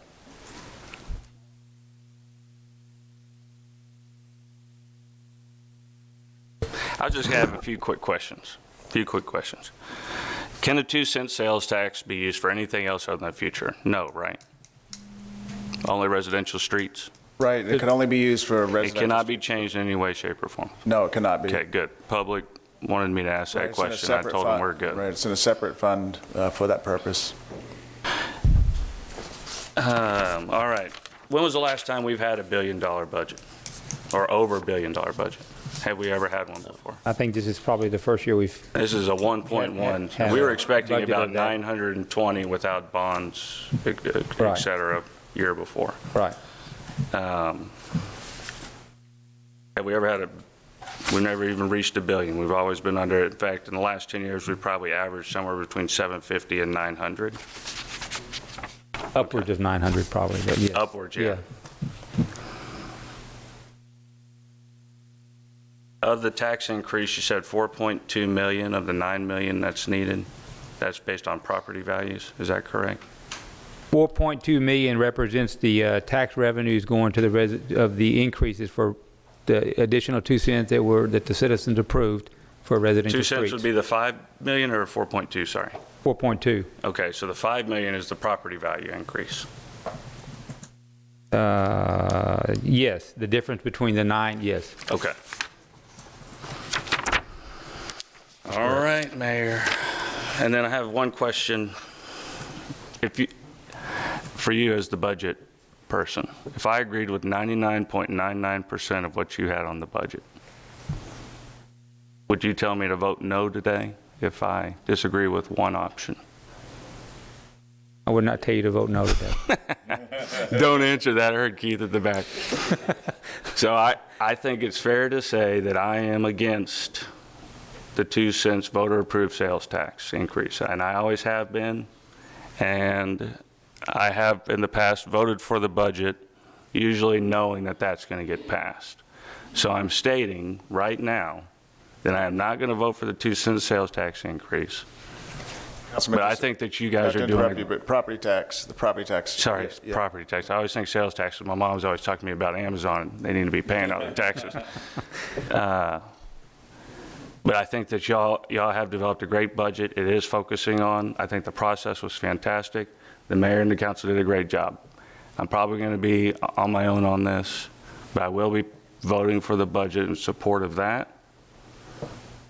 But I can't vote for the property tax increase. So, thank you. Let me just make real clear something, Michael, Mr. Hunter. Yes, sir. Then you're going in the face of and in opposition to the will of the voters. The will of the voters have approved the increase of 2 cents for residential streets, and you're saying to them, you've authorized me to put 2 cents in a dedicated fund for streets, but because politically I want to say I'm not voting for a tax increase, I'm not going to do what you've approved me to do. Could you give me a chance to answer it? Sure. And the answer to your question is yes and no, because that is a biased opinion of what happened. Just very very small bias. I think that the public does want the residential streets fixed. And that they approved 2 cent sales tax to property tax to fix this. To a dedicated fund. But we are spending $170 million more than we ever have, and we're not putting that towards this issue. That's why it's pretty easy to vote against it. We have $170 million extra that we're putting in this budget. But instead of spending that on streets, we have to raise your taxes 2 cents to meet that obligation.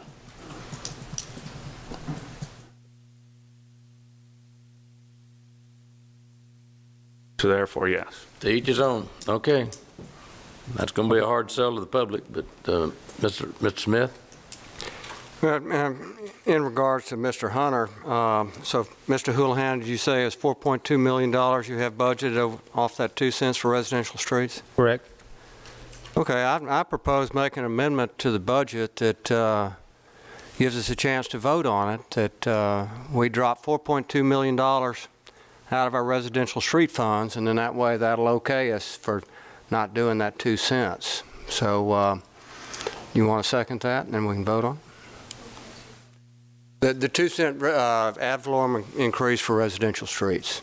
So we're going here, and we've got a budget. We've got it in for residential streets, and I don't like having to do the budget first and then having to pay for it later.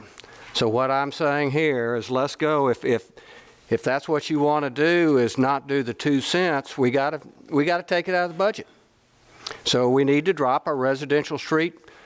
We approved the budget first. We need to drop our residential street funding by $4.2 million if we're not going to approve the tax. I would just like to have that voted on here. Everybody, do we want to drop our residential street funding by $4.2 million? What happens to that, though, being that it was voter approved? Mr. Zanoni or Mr. Houlihan?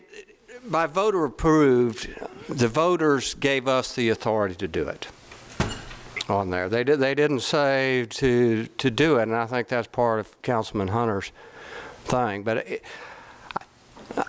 since we have to vote for the tax later, let's just make perfectly clear what we're doing on there. So if we're going to vote against that tax, we need to drop the budget. It's kind of putting us on notice first. Look, I'm going to vote for the tax.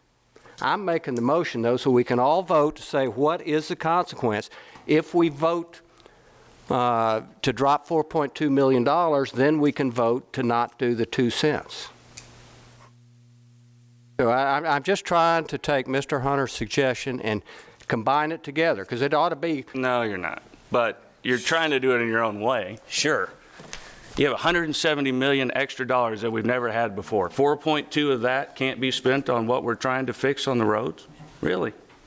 You're trying to say that it has to be associated with it. We all put in a certain amount of money to this city, and it is reallocated from the city, therefore going therefore. So that money can be reallocated any way, shape, and form. Not that 2 cents. Not that 2 cents, but all the rest of the money can, to meet that 2-cent obligation. All right, then tell us where in the overall budget you want to cut $4 million. If we're going to be increasing our capital improvements by 170 million, why not look there first? Especially if we've never even gone that high That's before. what this whole budget process has been about. And I haven't heard a suggestion that we would cut the $4 million. I'm not saying cut the $4.2 million. Well, if you don't support the 2 cents, then you've got to cut the $4 million. No, you don't. You do. You can use you can use money from some of the other groups to pay for money in street. Well, why don't we ask, who knows? The What is budget that? includes the 2 cents or the $4 million. You would have to. If you cut that out, as you're saying, you're not going to support it. Okay, fine. You don't. It doesn't. Let's assume we vote for it and you prevail. Then you got a $4 million shortfall. So you go back and you say, okay, we got $100 million extra this year based on the growth and and 3 bags full. That's fine. But we're $4 million short on the plans that we're planning to do next year. Where do you want to take that $4 million? We just added another $70,000 or $90,000 because they need more people at the library. Well, let's cut that back because we don't have the money because we've cut $4 million out of the budget. We got fire and police. Let's cut down going out and picking up dogs or trying to have live release programs and additional kennel people because we've just reduced it by $4 million because you've taken that 2 cents out for the streets. A street or the tax revenue. Street can be a capital improvement. And it has been in the past. All right, well, that's a priority. I mean, that's your priority. If you want to cut the tax, that's fine. The voters have already said we want our streets fixed, and it's a dedicated fund. And we have doubled. What are our numbers on the last budget meeting? We've doubled our current or our average output of collectors and arterials, which is great, and we are tripling our residential street spending this year. And last year, we had doubled it. That is according to y'all's budget workshop slideshows. All right, bottom line, make a motion to cut it, or you got a motion. You want to second his motion? I moved. Has anybody seconded my motion? To cut the 2 cents? No, my original motion was to approve the budget. And then I graciously allowed my colleague to state. So what's on? Was there a second on your motion? No, there wasn't. So where are we now? But we do need a motion to amend the operating budget. That's what I'm trying to make clear. I did that. So this is a motion to amend the operating budget as reflected in the schedule of adjustments, correct? Okay. So we do that, and then we pass the budget as amended. I moved that. I made that motion. Okay, so he made that motion. Is there a second? Second. Thank you. Okay, great. All the way from France. Yeah, well, we may take a break. Well, never mind. Okay, so I don't know if there's any more discussion on that. All right, any more discussion? There's a motion and a second to adopt or amend the budget. To amend the operating budget. Operating budget. I do have a question. Go ahead. On Mr. Hunter's notion of what he just described, I understand what you're saying, but we're not hearing it from the people who are in this profession. So, Mr. Houlihan, if, let's say, that was dropped, the 4.2, if it was lowered, what would happen?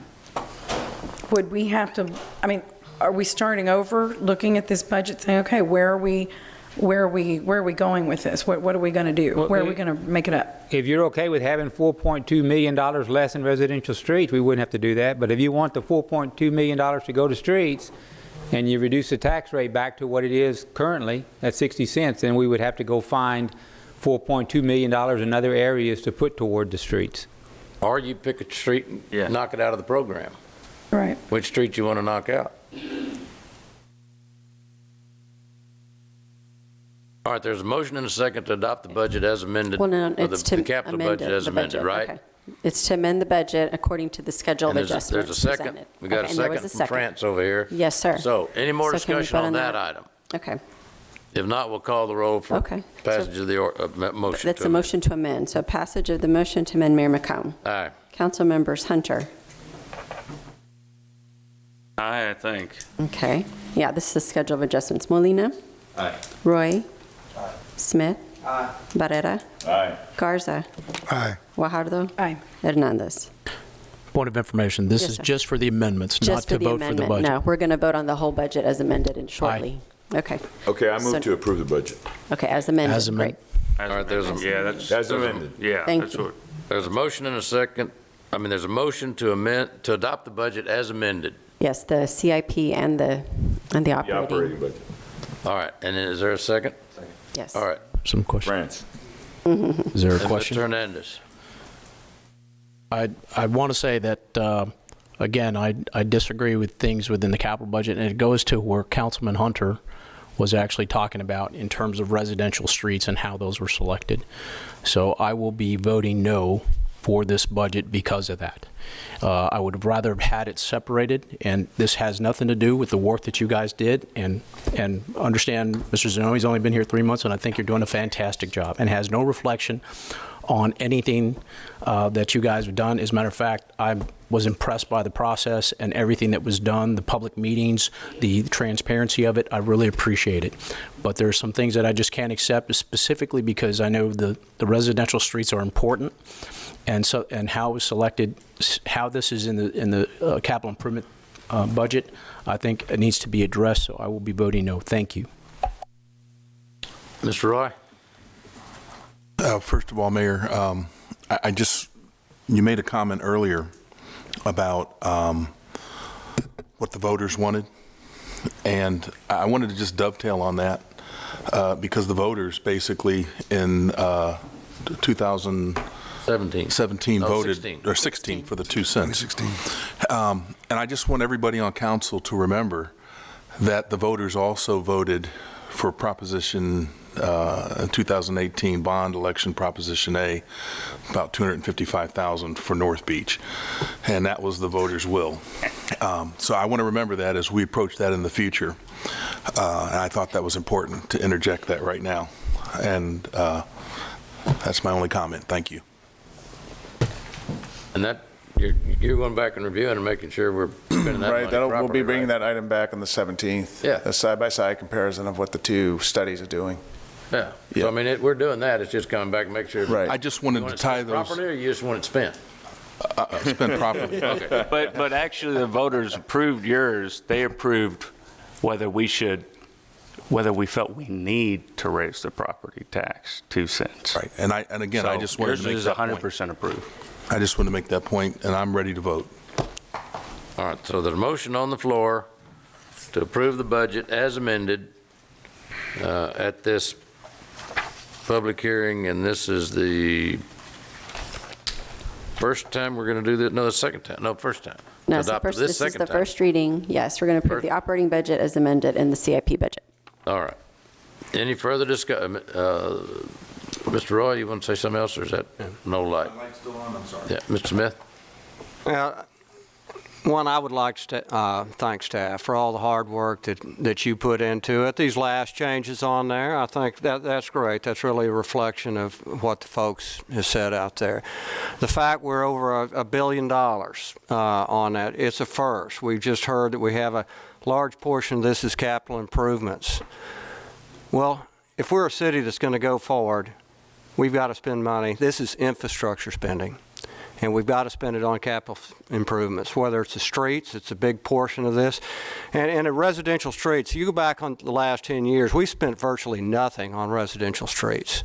And in this budget, not only are we spending twice what we spent in years past on streets, but our residential streets is up by tenfold. So thank you, staff, for bringing that to that. But if we are a city and we are going ahead, we do need to spend this money, and I'm as tight as anybody up here, I would imagine. But thank you, staff, and I think it's very important as a city that we approve this budget with its large infrastructure spending on there. So again, thank you, and I fully support it. All right, any other comments? All right, please call the roll, Ms. Huerta. Okay, so for passage of ordinance number 14 on its first reading as amended, Mayor McComb? Aye. Council members Hunter? Molina? Aye. Roy? Aye. Smith? Aye. Barrera? Aye. Garza? Aye. Guajardo? Aye. Hernandez. No. The ordinance passes. Okay. Item 15. Good morning, Mayor, Council. Eddie Houlihan with Office of Management and Budget. Item 15 is required by state law that we ratify the property tax increase reflected in the 1920 budget.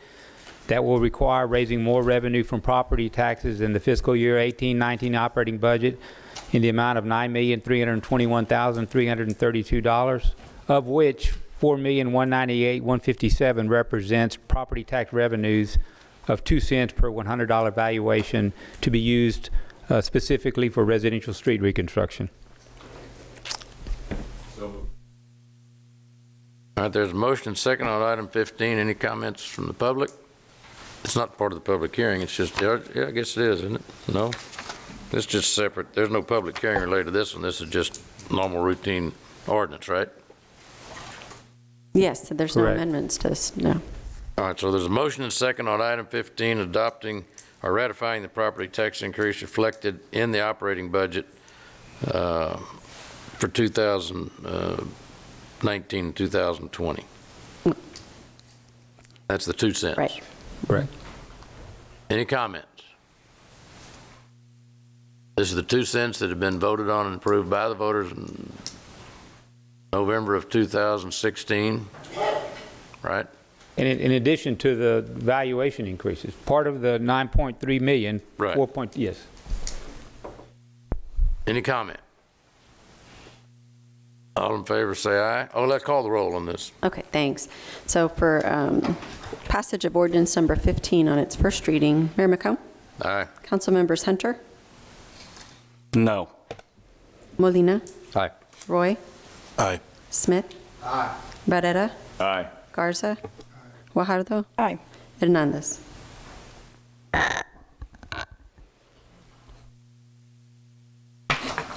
This has to do with the capital improvement budget, so I'm hesitant on this because it Aye. The ordinance passes. Item 16, who's going to present that? Eddie Houlihan with the Office of Management and Budget. Item 16 is the proposed rate fee adjustments that are included in this budget. We have a brief presentation for you. First, on a summary of water rate adjustments, a median residential customer would of approximately 4,000 gallon monthly usage would see an 80-cent per month increase in their water bills. A median commercial customer of about $5,000 gallons for monthly water usage would see an increase of 65 cents per month on their water bill. We have a little over 85,000 residential customers and about 8,400 commercial customers. The proposed 20 budget includes a move to the wastewater renter averaging as a methodology to determine wastewater bills. This would require a couple of steps. This is for residential customers only. Would require a couple of steps. First, like calculating the average of the water usage for December of 2019, January, and February of 2020. Could I ask just one question? This just in terms of information. If this passes, and I'm assuming it's going to, when they,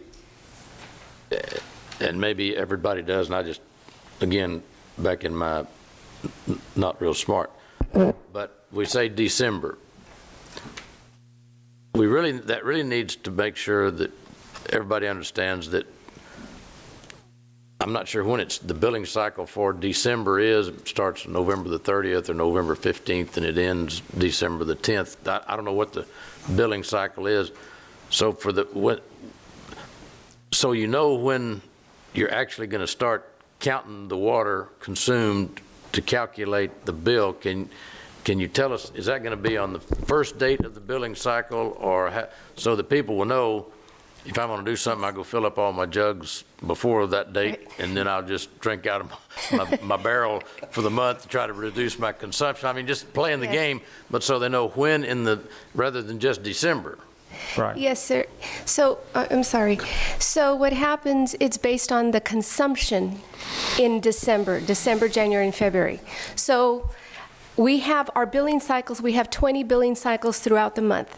So different people are on different cycles, but it's based on the consumption that starts from December, all of your consumption in December, January, and February. Okay, so if my billing cycle is November the 15th to December the 14th, you're going to start. All I really need to worry about is when December the 1st comes, I just shut the water off and take showers only once a week and all that sort of stuff. That is correct.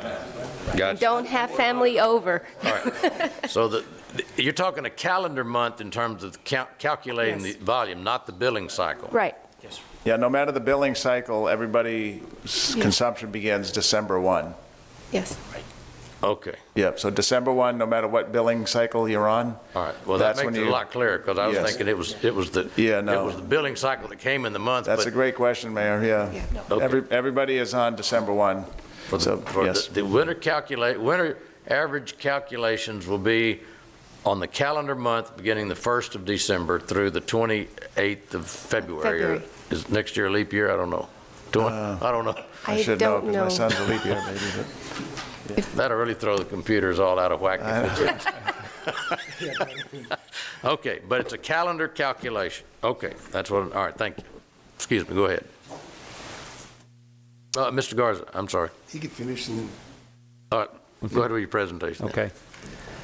The winter averaging would be a minimum charge for the first 2,000 gallons of $32.60, which is no change from the current minimum charge. And after the 2,000 gallons, it would be $6.69 per 1,000 gallons. I want to point out that in the ordinance you received, there is an error in that. There is an error there. It had an increase in the commercial wastewater rates. That is incorrect. So on the page 1 there, we would strike the language at about 3/4 of the way down the top caption that says revising commercial wastewater rates as of January 1st, 2020. We are not revising the commercial wastewater rates. We are leaving them the same. Then on page 11, for the inside, under the commercial classification, the commercial per 1,000 gallons over 2,000 is listed at 479. It is 470, which is the current rate. It will be 470 per 1,000. And a couple of lines down for the outside city limit commercial customer, where it's listed as $9.59. That's incorrect. It will be $9.35 per 1,000 over the 2,000, which is the current rate. So there is no increase in commercial wastewater rates. Then we did have a small increase in the 911 fees. This is the Metrocom area. For the wire line, so we are increasing for the residential customers from the current rate of $1.25 per line to $1.60 per line. For a business line, from $1.45 to $2, or an increase of 55 cents. And for trunk lines, $1.60 to $2.40, an increase of 80 cents, which equates to $374,000. For year 1, it would only be for 9 months, so it's about a $281,000 increase in revenue. I want to point out that in the Metrocom area, we do have a committee that's looking into to Metrocom expenses and cost, and we're working through that issue, and in about 6 months, we'll have a recommendation from that committee on how to handle some of these Metrocom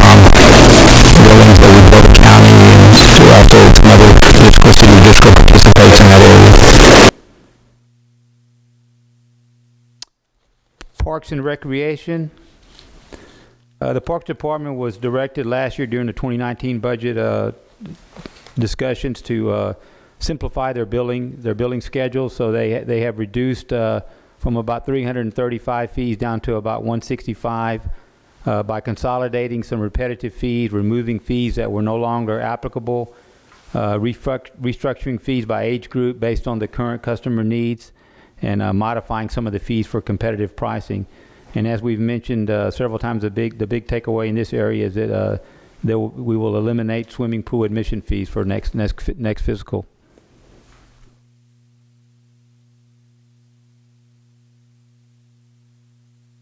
And that's all I have on the fee adjustments. Okay, this is not a public hearing, but it's a public meeting, and anyone have any comment from the audience on item 16? All right, no comment I see. Mr. Garza? Mayor, in order to be able to continue to sustain our both water distribution and our wastewater collection system, I want to support the increase. The only concern that I have is that it seems like whenever we've had a change, any kind of a change, there's been some issues. And I know everybody says, oh, they're using the water in the south side, but there's just been way too many complaints about the abnormal high utility bills for me not to feel that there's something wrong, at least in that area of town. Do we have a way, and I had to ask when we were making sure that we were looking after the transmitting information, transmitters from the meters, are we doing a regular review of reports to make sure that we have the huge outliers? I had a guy tell me the other day, and I can't remember who it was, where it was, but that somebody had read his meter or had gotten a number on a meter, and he was being billed 132,000 gallons, and he went back and read his meter, and they were off about 104. So I don't know if they read his neighbor's meter because they were next to each other, but somehow or another he was being billed for 132,000 gallons. And so again, I just believe that we ought to be able, particularly after change, we ought to be able to run, at least on the each billing cycle, be able to run reports that give us these huge outliers and be able to figure out if there was something wrong with whatever the rate calculator came out or whatever, so that we don't. The biggest thing is people, they'll pay what they need to pay, but they want to have confidence in the system and that our billing and everything that we're doing is right. And again, I'll freely pay $100, but if somebody's charging me $50 and I don't think I owe the $50, I'm going to fight that $50 all day long. And so again, it's just one of those things. We have to have a way of making sure that we keep the public's confidence in our billing system right. Yeah, if I could, Kevin's here. I don't know if he has any comments, but let me just tell you about some of my perspective so far. So one change that we're going to be making shortly is the water department, Kevin's group, produces the water. Right, there's a group of engineers and scientists and other folks. And the water they produce for 500,000 people in 8 counties is superior rated. It has a high rating, very quality water, right? There's only 10% of all water districts in the state have that rating. So we have an excellent water supply. What I've seen is that we don't have an excellent customer service connection to that water supply. And that's because our customer care part of the water department is actually reports to finance. It's in that utility billing office. So there's a system disconnect here in the city.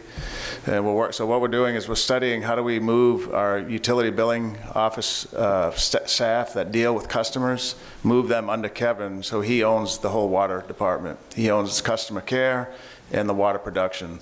Today it's 2 different departments. We have 2 different people in charge of both. So that's one change we're going to be making, is moving the customer care under Kevin so he owns the whole water system. Everything from the customer turning on the faucet to them getting the bill, to them talking to a customer service rep is going to be under one director.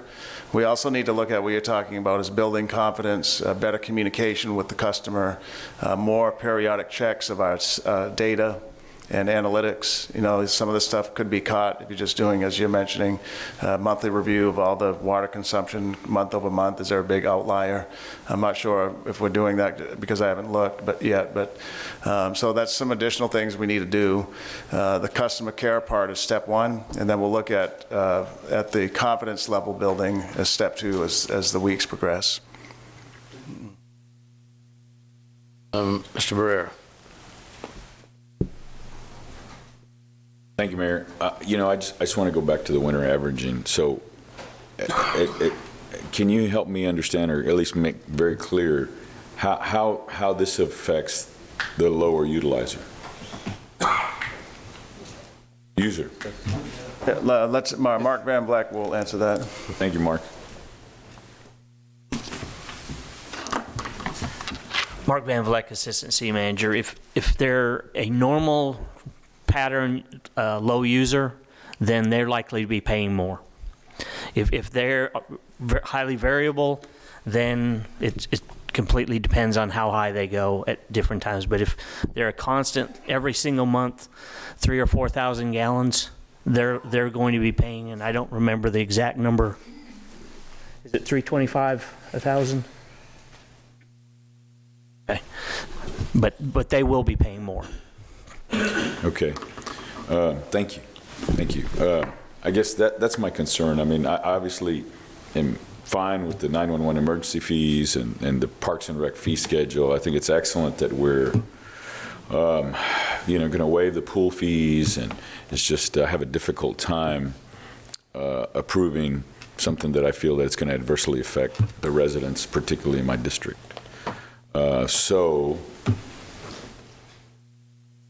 At the danger of sounding like my colleague, I probably end up voting no because there's one item on here that I disagree with, even though I believe that it'll probably pass. So anyway, those are my comments, Mayor. Thank you. Mr. Hernandez? It's not a bad thing to sound like me. I hear that. Yeah, no kidding. Actually, I have something very similar to Councilman Barrera's issue with this particular item. These things should not have been bundled together. To put Parks and Recreation fees, MetroCom fees, and water and wastewater fees all in the same thing is you have the situation where you may not like one of the items and you can't, you're almost forced to vote for something whether you like it or not. I was a victim of the wastewater fee. I had a $300 bill. I don't even have a pool or an irrigation system. And I think my wastewater was somewhere, north of $150. Okay, so I'm actually for the wastewater, but I'm not for the increase in the water rate utility. I mean, I can, the amount of complaints, which is opposite of what Councilman Barrera had on water bills, and not just wastewater, but actual water consumption was I got them every day for 2 weeks, and I'm still getting follow-ups here now. So I would actually like for us to look at a motion to possibly separate these and vote on them individually, if that's possible. You could do that. I was just talking to Miles. So somebody, if Councilman Barrera wanted to make a motion to approve all the fees with the exception of the what is it? The wastewater. So since I still have the floor here, I'd like to make a motion to approve all the items on here except the water rate increase. Thank you. Second. There's a motion and a second. Question though, does that include? Is that a separate? I guess it'd be a separate one. The water is in section 1, the wastewater is in section 2. If you wish to amend the ordinance to delete either or both section 1 and section 2, you may. So just to restate that, it was to approve all except section 1, which is the water rate increase. Is that? Yeah, section 1 is the changes to the water rate. Is that the same section? Okay, hold on a second. I'm reading the wrong thing.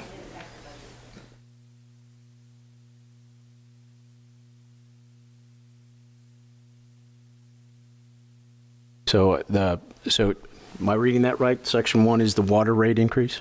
Section 1 is water, Section 2 is Okay, wastewater. so that's what I approve all of them with exception of Section 1, which is a water rate increase. Councilman. No, I'm asking, is it Section 2 is the wastewater, right? Correct. Wastewater for the winter averaging, I want to have winter averaging. So that I want to keep. So is that Councilman, what you could, or Mayor, if I could, what you could do is vote on, you could have, you could vote on three different votes. Everything except for the wastewater and the water rate. And then there'd be three different votes. So the council would vote on all the revenues with the exception of those two, the wastewater and the water rate. And then you'd vote separately on the wastewater and the water rate. That way you'd have. I can. Yeah. Okay, so that's your motion now? So if we can approve everything except for the water and the wastewater, and we'll address it in a second vote? Third, yeah, second and third vote. Second and third, My yes. second stand. Okay.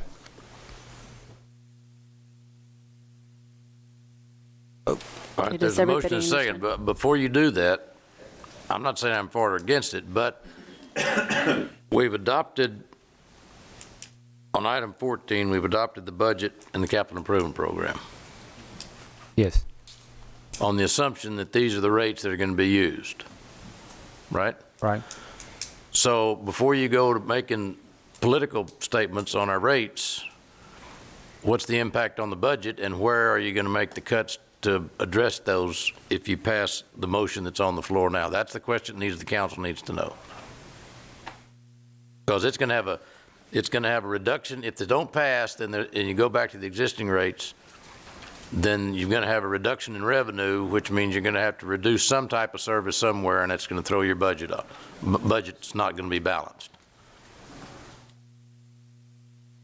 Yeah, Mayor, we're going to get the water, if we don't increase the water fees, then we're going to get an amount, we'd have to cut in that water operation department somehow. Well, to what extent? That's what we're going to get right now. 4 million? 3.4. 3.4 million. So on the water rate increase, that one that we talked to you about, which for the average customer is 84 cents a month, that generates 3.4 million.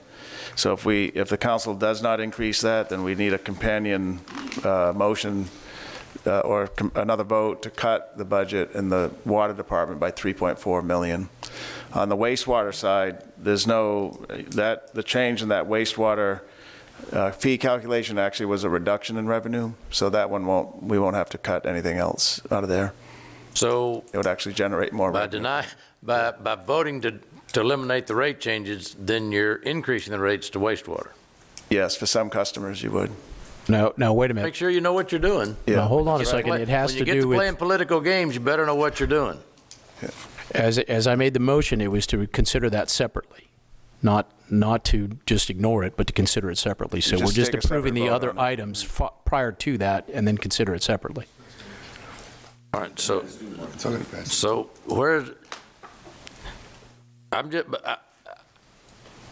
don't think we can vote on this until we know what the impact is. Right. So where in the water budget are you recommending we cut $3 million? $3 million? Yeah, 3.4 million. 3.4. We're going to cut salaries. We're going to cut extending water lines. We're going to cut, what are our options to meet this $3 million cut? The enhancements that were discussed earlier in today's presentation and in past discussions, those were the enhancements, the staffing, the conversions of temps to permanent and so forth that we went over with you, that would be eliminated. All of those enhancements. You have the list, Reba, somewhere? Or do you have more detail? It would include conversion of 97 employees. 56 temps would not be converted to permanent. 48 new positions to support core services would not be hired. Equipment to support those crews would not be hired. We would not be able to support the water IDIQ for the CIP and have to rely on consultants again, more construction contracts. That's basically. Okay, yeah, that's a good summary. Thank you. That would be it, Mayor, with that list that we just read. All right. So, there's read the motion on the floor. So it's a motion to approve all items except the water rate and wastewater rate, sections 1 and 2 of the ordinance. Is our motion And to consider those separately. to And to consider them those separately. Okay. Big difference.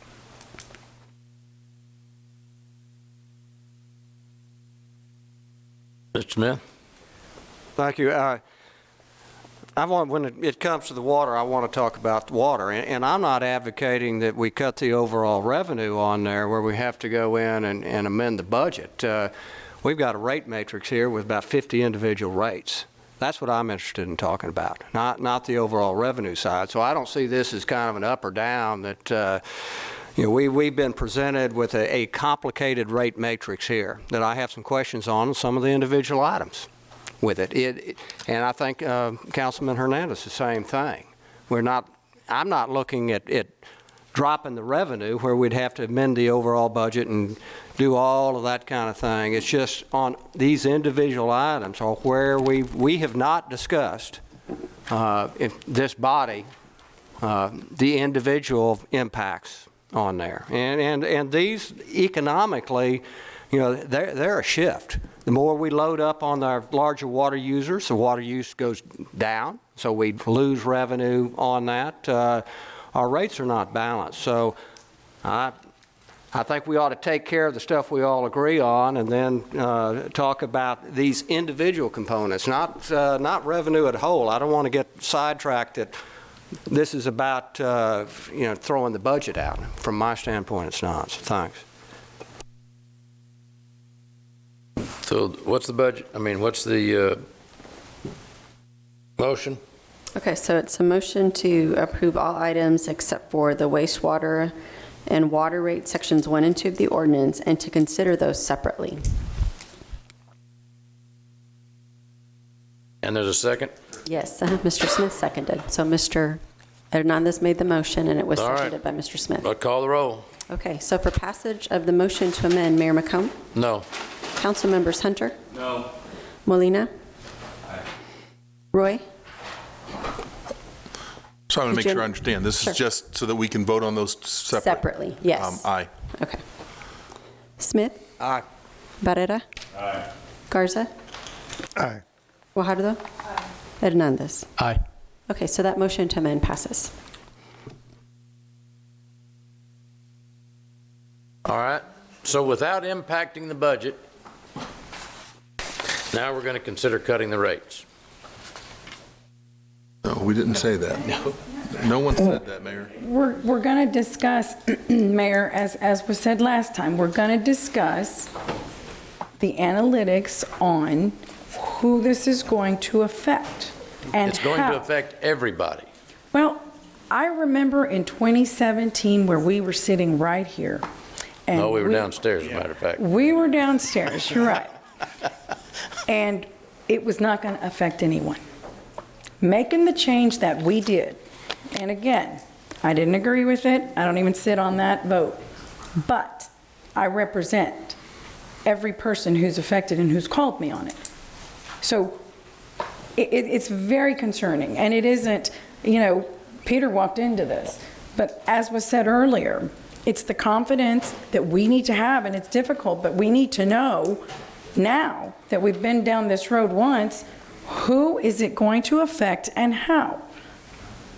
Because it did affect somebody, it did affect people, and right now I'm just talking about in general, I don't care where you live or where you don't live, we do. So to Councilman Barrera's point, he's watching out for his district. A discussion, I think, is what Mr. Smith mentioned. There's nothing wrong with discussing it. I don't think we're not leaving anything off or on the table. We're just discussing it, which really would have been much better done, prior to making these changes. Again. Here, I move to approve revising the water rates. As presented? As presented. Okay. We need a little discussion first. Okay, well. I'll second it. I'll second it for purposes of discussion. Okay. Thank you. All right, Mr. Garza? I want to listen. I was going to I was going to make a motion to approve the wastewater winter averaging because I think that that's a step back in the right direction. But first off, that's what I want to listen to some of Councilman Smith's ideas about maybe the rate structure. So I'll defer. Thank you. Mr. Houlihan, I understand it, correct me if I'm wrong, we have a 2.8% rate increase on water? Yes. This is overall. Okay. As I was going through the rates on there that we're not, so we're increasing on average 2.8%. But on the outside city limits, we're not increasing any. Right. Okay. So on the minimum, we're not increasing any. Correct. On the commercial rates, we're increasing a very nominal amount, a fraction of a percentage. Okay, so page 5, large volume users, they go from $5.80 to $5.85. So that's about 0.1%. We actually, our resale rates are down on there. So the point I'm trying to make, but where we are increasing is our users above 2,000 gallons. So that rate is not increasing 2.8%, it's increasing closer to 4%. We're loading all of this rate increase on those users, the same ones we're getting calls now. And as I said earlier, one, I don't understand why we're not increasing outside city limits on there. We're putting everything on our residents. And to give you an example for the public out there, if you live in the city of Corpus Christi and you're using from 2,000 to 4,000 gallons, you're paying $6.59 a thousand. Now, if you're living outside the city limits, you're paying $2.45 a thousand. That gets us back to our discussion. That's your stormwater fees and your other fees in there. But, you know, we keep increasing our larger users' fees. It's very unbalanced on there with it. On our overall revenue side, if you look at our last 5 years, if we continue to increase the fees on this, our revenues and usage have gone down. So if we make a static assumption on budgeting on there that we increase the fees and the volumes stay the same, then the budget works out. But we raise the prices. We have seen that demand is dynamic. And I just have an issue with us always increasing, just like we are doing now on these fees. I'd like to see the 2.8% that we need to do all the items we did just spread equally across the board and not loaded up on this one user that's already paying a disproportionate amount of stormwater fees and a disproportionate amount of our wastewater fees. So that's my suggestion is we just, we need to increase by 2.8%, and we just take 2.8% all across the board. We have a subsidized, on our low water use, the cost of service is much higher than what we charge on there, $12.80, where it's paid for by the large water users. I'm not saying go back on that. I'm just saying 2.8% across the board. There's no cuts in the water department. The revenue stays the same. All our budget talks stay the same, so we've made no adjustments. So that's my proposal. I'd like to hear other discussion. Mr. Hernandez. In looking at the budget, and I totaled up professional services and temporary services, that comes out to $3,960,151. What was the difference in the rate value? 3.2. 3.4. So 3.4, yeah. Okay, so when you say you can't, you're going away from professional services and temporary services to do full-time employees. I see $3.9 million in the budget currently for professional services and temporary employees. Is there a little bit of a disconnect there? I'd have get back with you on. Reba was just trying to get you to what the first things is. If you cut it this much, we would have to go back and essentially start from scratch and go through and determine really what we should cut and what we would keep. She was telling you the effect of where the money came from to do those enhancements. Some of those enhancements we may still want to do, but then we would have to cut somewhere else if the revenue isn't there. Okay, and looking at this, I think it may be looking at some just some number crunching, see where we can save money. And there was a reserve fund that I was not in favor of. There was 250. What is it? 250,000. I forget what it was for water. 250,000. There's probably some fat in here that can be trimmed to address that. It just, like I said, you have a lot of temporary and professional services in the budget, and $3.96 million worth. And so it's something to take a look at. Thank you. Mr. Roy. If I remember, Mayor, I think a couple weeks ago you actually said it seems pretty simple. We should just be able to do kind of what Councilman Smith said and just take the numbers and across the board increase it. And I really do believe, and I support what Councilmember Smith is saying, is that and I also understand, and I have a concern in my district from what Councilmember Barrera was saying, is that I really do believe that the people that are going to be impacted are the ones that are the lower users, and no one can argue across the board if you increase it 2.8% for everyone, equally, everywhere. It's pretty simple. Then we don't have to go down in terms of cutting staff and looking at all these things. I just think the methodology that we used wasn't appropriate. We loaded up a certain group and we didn't load another group. And so we doubled really the impact on one particular group when it needs just across the board be that 2.8%. It's very simple, and I encourage us to really take a look at that. That's all I have. Okay. You got the Reba George, water utilities, it was asked why we can't just do across the board 2.8%. That goes back to the fact that we can only charge the user for the part of the system that they use. For example, our wholesale customers don't use the network and distribution parts of our system. Therefore, we cannot charge them for that. We're under contract to calculate their rates at a certain way, and our rate model has to back that up. So that's where those rates come from. If we have outside city limit customers, they can't be charged for stormwater, for example. So there's a number of things that go into the actual rate that comes out, and it's not based on an overall percent increase, because we have to stick with that methodology of only charging for the part of the system that they use. What about charging the outside of city limit people for the extreme extension that we have to do to send these utilities all the way out there that the rest of us are paying for? Could you not add a charge somewhat associated to that? I mean, it's very true. It's very, very easily proven on paper. You could add more, but the number of customers there would not make up the amount that you're wanting.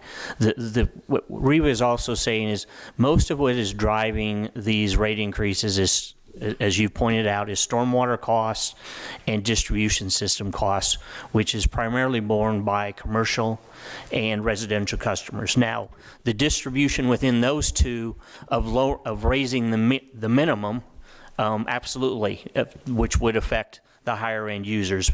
But to really move it between rate classes would be very tough for us to do, because you are essentially now transferring costs that they are not responsible for.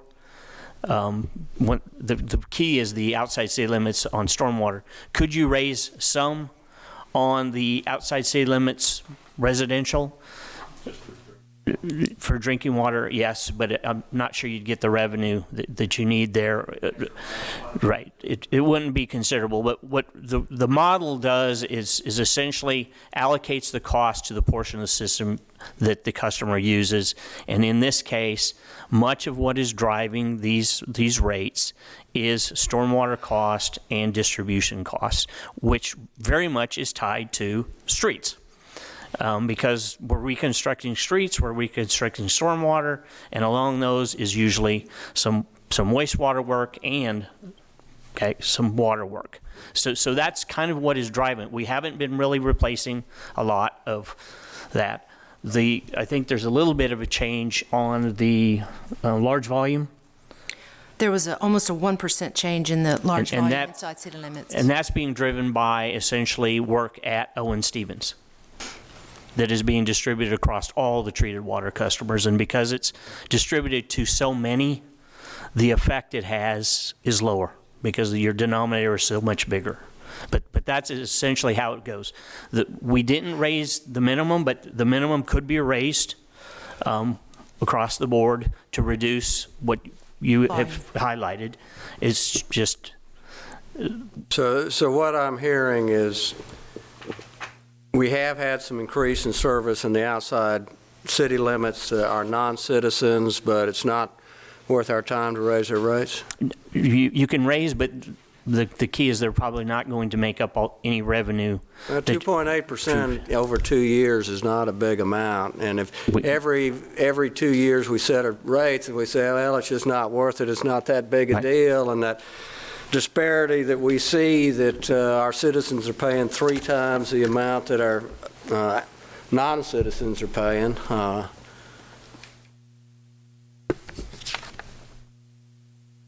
We could raise the OCL. Okay, so I'd just like a little fairness across there, and I understand on some of you're talking about the other users, and on the streets, we're replacing water lines under the streets. Well, some of that water heads up outside city limits. It's got to go under the streets before it can go outside the city limits, so I think they ought to be party to that too.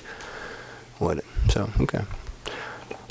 Well, I'm going to make a motion that we raise our rates by 2.8% across the board with it and have no impact over our budgeted revenue amounts. We have a motion on the floor right now to approve the water rates as presented. Okay. So do you want to, is this an amendment to that, I guess? Well, I think we ought to vote on that. Okay. So the motion on the floor is to adopt the water rates as presented. Yes, that's, and But so if you're that's wanting section 1. If you're wanting to accomplish what you're wanting to do, then that motion needs to be voted down. That's right. Or withdrawn. Either one. All right, does the maker of the motion want to withdraw it or have it voted? I'd like to have it voted. All right, the motion stays on the floor to adopt the rates as presented. So, just as a clarification, because I mean, we've thrown a lot of numbers around, I've been advocating that this just across the board, everybody picks up. And I don't know what the determination not to disclose of how much subsidy is being provided to many of our citizens is that if you go into a grocery store and there's a loaf of bread on the shelf and that loaf of bread is 75 cents or $1, whoever picks up that loaf of bread is going to pay that $1. Doesn't matter where they live or anything else. So the idea that, you know, if you use X number of gallons of water, then it's based on cost of providing services. That's what the cost is. Because when it leaves Owen Stevens plant, it doesn't know where it's going. It knows it was cost something to produce to get out of the plant, but where it's going, they have no clue. So what is the real impact of just a straight across the board? I think y'all are hesitant to make that decision. And you know, he's concerned about his constituents. Well, all of us have the same constituents. They voters of Corpus Christi. Doesn't really matter what district they live in. They're citizens of the community. And if you're talking about fairness across the community and not pitting one against the other, then you ought to be looking at fairness for everybody. And equal cost based on a basic service. I mean, not everybody has a sprinkler system, I understand that. And not everybody has a swimming pool, I understand that. But everybody's got a shower and a commode and a bathtub. And so the impact, there's going to be an impact. And the ones that are going to get hit are the folks that are paying nothing now. And if you think you've heard some screaming in the past, you're going to hear some screaming in the future. Because anytime you got to start paying for something that you're getting for nothing, you're going to hear some screaming. That's just a fact of life. But if it's fair and it's equal, the fact that you've benefited for a number of years, okay. But at some point, that train stops. So you need to really explain what impact you're going to have on these proposals that are being had. Because I guarantee you, and that's why y'all were hesitant to come back on my suggestion, is that you just take the number, the goal you got and the number of customers, you divide it, and that's what you charge. Sounds fair, right? First thing Mark Van Vleck comes to, oh, wait a minute. That ain't fair, ain't quite fair. Because if you're paying nothing and all of a sudden you're going to get hit $5 a month for a year, that's $60 more you're going to be paying. And today you're paying nothing. You think those people aren't going to write emails and raise Cain? They're getting it free today, or at a subsidized rate. But they're part of that 99,000 customers out there. But the guy that's paying $200 a month is, you know, he's got to pay another $200 to cover those that are getting it for nothing. I mean, that's the discussion you're getting into with this, you know, straight line distribution. That's the elephant in the room nobody wants to discuss. But the reality of it is, if you're talking about fairness and the cost to deliver services, and that's what the law says you got to have, that a person needs to pay, the rate needs to be based on the cost of services delivered. And that ain't happening.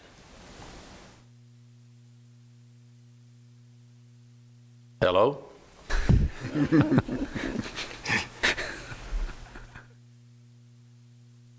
Yeah, you're right, Mayor. I mean, I don't know if we didn't have the 3.4 million rate increase today, we need to come up with some reductions to present today as part of the budget.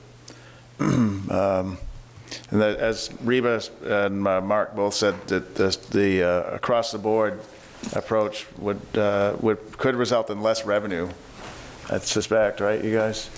It could. That's why we're hesitant is I've got to run the numbers, because you have different volumes in each of those rates. You most likely would have less revenue, which means we'd have to figure out what that less revenue is. It's a good idea, Councilman Smith. We would need some time to calculate the net effect on the revenues. I suspect, without looking at the numbers, it's going to be less revenue we collect. So again, we'd have to run a reduction scenario. But in this case, in the Councilman Smith motion, we don't have the amount of money that we would cut. There's also a legal consideration with our wholesale contracts. They're very specific as to how that is calculated, and if we charge them a rate that does not is supported by the cost of service or the rate model, then they have legal recourse.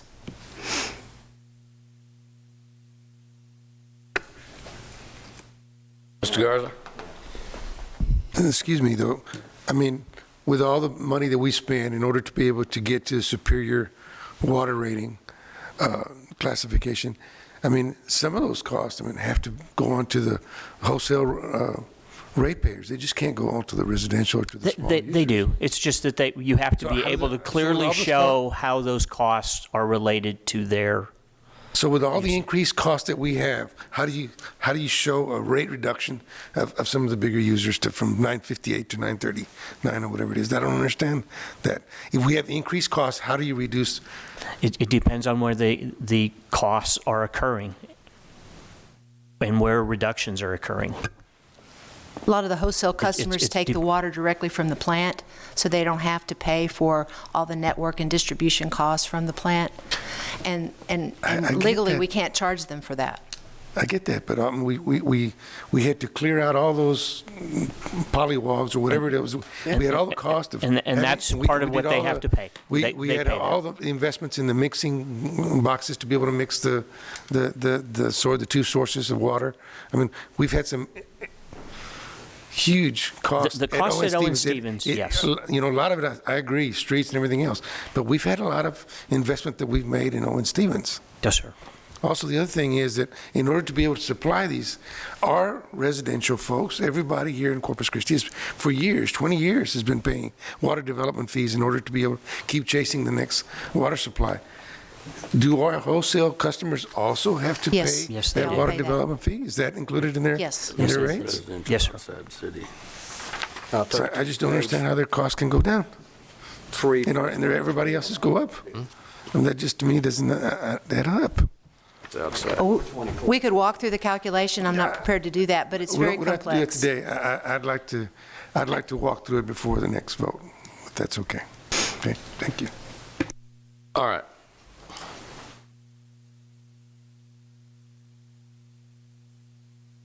Here's our problem. If I'm a residential customer and I live out in London community, right? That's outside the city limits. So if I get past my minimum, so when I go over my 2,000 gallons, so the next 2,000 gallons I use is going to be, I'm going to be charged $2.45, right? If I'm on St. Andrews in Corpus Christi and I go over my 2,000 and I'm in my 4,000, I'm going to be charged $7.58, right? $6.59. But yes, it's more. And Well, no, if I go over the 2,000, yeah, I'm looking on the wrong, I did, all right, I picked up the wrong, I looked on the wrong, $6.59 under the new proposed rates. But if I'm living in London, I'm only paying $2.45. And that, as Councilman Smith has highlighted, is the difference in stormwater. All right. Which we're making some progress here. So what I would want to see on our bill is when you send me my bill on St. Andrews for 5,000 gallons, you know, the first 2,000 is $12.70, right? Then my next 3,000, let's keep it under 4,000. My next 1,000 would be, I'd get billed 1,000 gallons at $6.59 under the rate. But what I want you to do, and this is what I'm saying is, reality, if my friend out in London is getting charged $2.45 for that 1,000 gallons, then I want to be charged the same $2.45 that he gets.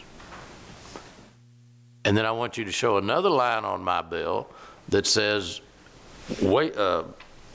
stormwater is the difference. And you do that on every customer. But you're saying that won't generate the revenue you need. Is that right?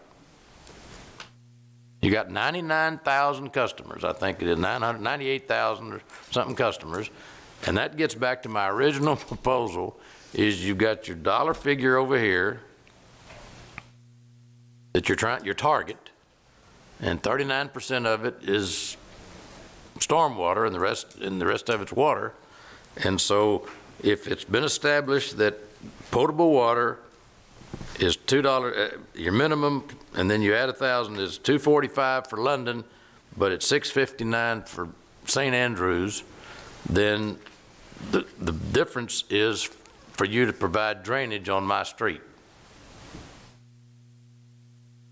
Because it has nothing to do with wastewater. That's correct. So it's all drainage.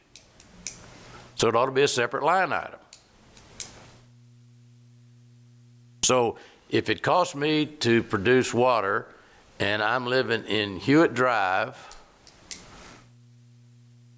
you know, am I going to be charged $2.45 because that's all I'm using is water? And if I'm on Hiawatha Street, I ought to be only charged $2.45, because that's just for water, right? So, and if there's no stormwater, I mean, you take that 245 and you apply that same rate break. I don't understand why there's hesitation, or show me where the calculation is wrong, but now I think where you're saying is that you've got to take your whole customer base of 99,000. What you're telling me is all you're wanting to figure is your residential. I mean, I don't understand the math. Help me. I'm not trying to be cute, and I'm not trying to delay something, because, as a matter of fact, I think probably we need to take a little break here for everybody to stretch and do whatever else they need to do on breaks. But, because we've been going since 9 o'clock, some of us earlier than that. If you've got a fixed figure here, and you've got a number of consumers over here that contribute to this figure over here, and you divide it up, just pure mathematics says that this into this gives you this for an individual, and that ought to be the rate. Where am I wrong?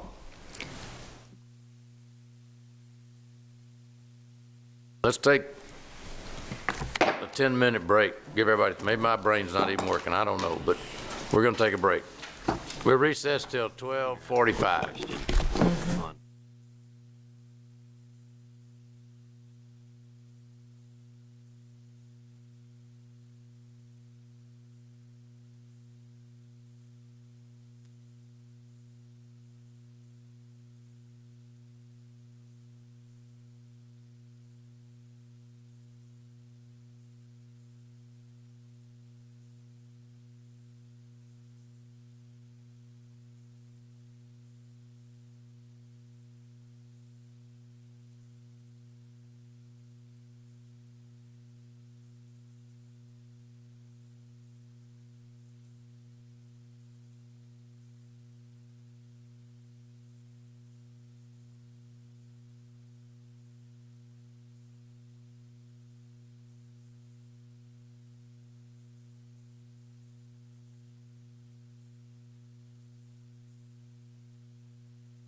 I told you.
All right, we'll call the meeting back from recess. We're in the process of discussing items on number 16. After hearing the conversation, Mr. Manager, do we want to try to keep hashing it over here? Or you kind of heard the gist of the conversation. This would be the first, to keep us on schedule. This is a scheduling question. Right. To keep us on schedule, what would you recommend to be able to have our cake and eat it too, and that is stay on schedule as well as have an opportunity to address or see the impact of what is being suggested here, just going straight across the board, taking your number of customers this and whatever else Mr. Smith's motion has. We try to get that resolved while we're sitting here today. Is this a first reading? Yeah. Do we pass what we got now? Give us a week to come back and Yeah, what I would recommend, I'm sorry, Mayor, what I would recommend is you would direct us to come back on the 17th with alternate water rate schedule. That would be the motion today, and we would be able to discuss that at the next, on the 17th, and consider adopting it or changing it. So staff will come back with a revised rate adjustment for the water rate. Taking into consideration everything that was said today, we could look at across-the-board adjustments. We could look at increases in non-residential customers different than what we presented already in the budget, and that would be fine. Today is the first reading on the budget. The second reading would be, consider the staff alternative proposals, and the vote would be that same day. I think we have enough information on the wastewater. I'm sorry, on the storm on the wastewater rate, whether we stay with the current monthly averaging or the winter quarter. I think I don't know if the council has enough information today to decide on that. And then all the other fees, I would recommend approving those today on the first read. Point of order. I believe we do have a motion and a second on the floor, right? So what we would need is a motion to table or a motion of postponement for that item. You want to withdraw it? Okay. So Mr. Barrera withdrew his motion that was on the floor, and now we're going to table or postpone. Postpone. Until 9/17. It wouldn't be necessarily postponing. No, not postponing. So we're going to vote on it. We still have three. I would still do three motions. One would be on all the revenues, with the exception of the water and the wastewater. I believe that's already been done. Already. That's already So passed. We've already approved the 911 and parks. Okay, good. Okay, then on the two then. So on the wastewater, I would recommend that the council directs us to come back with alternative proposals on the 17th. On wastewater, okay. On the water, On the water rates. Yeah, on just the water. So would we pass the rates as presented, and then we're going to come back on the 17th? No, it wouldn't. Is that what we're doing, or no? Would you have to approve them now? Well, if you've got to adopt the budgeted rates on two readings, right, and you got today and the 17th. Yeah. Miles, there's two options. You could approve the rates as presented today. The alternate option, though, is you don't have to. You can just say, we want staff to come back with some alternative rate proposals. Okay, so just. That's what I would recommend to do. If you don't do something today, then you kick this down to the 24th in order to get your 2 readings in. No, we're fine, because today's reading 1 on what we've discussing. Reading 2 will be on the new presentation material, and we'll give it to you well in advance. And then that on the 17th, there'll be discussion, and it could be the second read and adoption. Because if you're trying to meet the 2 reading requirement, if you don't do something today, that kicks you down to the 24th of September. So need 2 reads on that? Yeah, Miles was saying you could do it on the 1 read emergency deal if we wanted to. Well, I hate adopting the budget on an emergency. I mean, if you pass the rates today, No, if you pass the rates today, then whatever adjustments you make can be addressed on the 17th. But if you don't pass them today, then you're kicking it down to the 14th to get your second reading, right? Because you could amend the rates you adjust today. I mean, if we pass what's recommended today, no changes, forget we've had all this discussion. If you pass what we have today, it's coming back on the 17th for a second reading. And at that second reading, we can amend it, but that would be the second reading. Okay. And we've met the legal requirements, right? So I can withdraw my withdrawal? Yeah, that sounds. So we are going to vote on it? Okay. So we basically should have, I mean, from a legal standpoint, I mean, we may be coming back, so don't. Yes, sir. Don't ship it off yet. Okay. To get the door open for the legal process and also throw the discussion in there, is pass what is here, then we've met the requirement for the first reading. Between now and the 17th, you can do what you've heard discussed today and come back with these alternates. Right. And at that, on the 17th, then we can pick and choose which alternate we think is best. Okay, yeah, that's But good. That sounds good. Some catastrophic happened and we didn't meet or couldn't go on the 17th, then you've got till the 24th. Because if you miss the 24th, you're into October. Yeah. Well, and these are the rates upon which the budget estimates are made. Let me clarify. The Texas Parks and Wildlife television series is funded in part by a grant from the Wildlife and Sport Fish Restoration Program. Through your purchases of hunting and fishing equipment and motorboat fuels, over $50 million in conservation efforts are funded in Texas each year. Additional support provided by Ram Trucks, built to serve.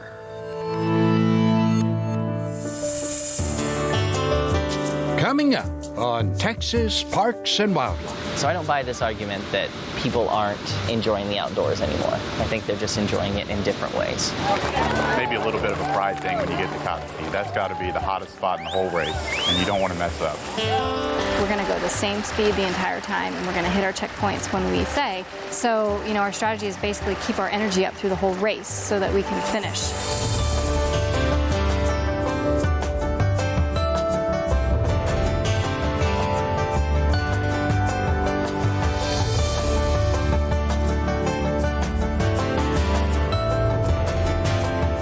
Texas Parks and Wildlife, a television series for all outdoors.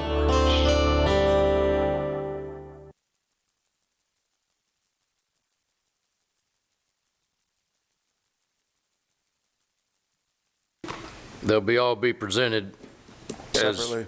separated as opposed to one. Right. We'll have them separate captions. And the alternates that have been discussed today. Yes. Okay. Any other discussion? But Mr. Houlihan, did you still need those amendments for the No. ones that you mentioned in the caption and then those 2 rates? So we can include those as well? No? You don't need them anymore? Taking out commercial wastewater rates? Yeah. Okay. Remember at the beginning, just so we can, if you don't mind adding that, staff had recommended some changes to page 1 and 11 of the ordinance, which you were handed out. And it talked about changing the caption to remove commercial wastewater rates and to make some changes on page 11. Okay, thank you. To include those as well. Okay. Yes, sir. The amendments as presented by staff and also approving the rates, the water and wastewater rates as presented by staff. All right, that's works. That's what I heard you say. That's right. That's what he said. Okay. Everybody clear? Are you clear? No? Yes, we are. All right. Bristol. Okay, that's good. All right. Do you want to vote? All in favor, say aye. Aye. All opposed? Okay, that takes care of 16. 17, We're going to recess to go into, or do we want to do that, reconvene briefly? All right, we're going to recess to go into the Corpus Christi Community Improvement Corporation meeting. And who's going to? Actually, on this one, Mayor, we don't have a president or a vice president. They haven't met in a while. So I was going to call the meeting to order, call the roll, reappoint council members to the committee, and then we'll have elections. And then at that point, the newly elected president will take over the meeting. Well, they haven't had a meeting since when, 17? Yes. On this particular board, we appoint during the meeting itself. For our other boards, we usually do that at a council meeting, but this one, the rules require a different procedure. But the board members get paid $1,000 a month whether they meet or not, is that right? I wish. Have we got phantom? All right, let's get serious on this. So you're, since Just we have temporarily, yes. Since we have no president and vice president, and No. you're the secretary, that means you're in charge. Very temporarily, but yes, that's correct. All right, you're on. Okay, so I'm going to call the meeting to order of the Corpus Christi Community Improvement Corporation, and it's 1:02. I'll call the roll. Mayor Joe McComb. Here. Rudy Garza. Here. Michael Hunter. Here. Greg Smith. Here. Paulette Guajardo. And Ben Molina. Here. Okay, so those are the members present. Now, we do have a quorum. The first item of business would be to reappoint council members Mayor Joe McComb, and council members Greg Smith, Paulette Guajardo, Ben Molina, and Michael Hunter, and to appoint Roland Barrera, Everett Roy, and Gil Hernandez to this So moved. board. Okay. All in favor? Any opposed? Say no. Okay, so the motion passes. So at this point, we'll take care of the election of officers. I'm seeking nominations now for the office of president. I'd like to move that Ben Molina as president. Second. Third. Okay. So if there are no other nominations, we'll close those and go along with the motion to appoint Mr. Molina to All right. elect him as president. So all in favor of that, say aye. Aye. Any opposed, say no. Then we also need a vice president. So are there any nominations for vice? I move to appoint Roland. Oh, that's right. Yeah, but I'm just to finish it up, but thank you so much, Mr. Selman. Okay, so vice president, please. Ben Molina. Okay. No, he can't be so. No, I meant you were calling, he was asking, he was making a motion. Who were you nominating? Roland. Oh. Okay, Mr. Barrera. No, he's the president, I'll be the vice president. All right. Right. Okay, so all in favor? Aye. Any opposed? Okay, so we'll turn it over to Mr. Molina. Thank you. Okay. Okay, so the first. So now we move public to comment. public comment. That's right. And seeing none, we're going to close public comment. And so now we're going to the approval of the minutes. I'll entertain a motion to approve the minutes. So moved. Second. All in favor? What you got? I think there's a correction there. I think it was actually 4:13 when the meeting was called to order instead of 3:40. I remember that distinctly from September of 2017. Really? Wow, that's amazing.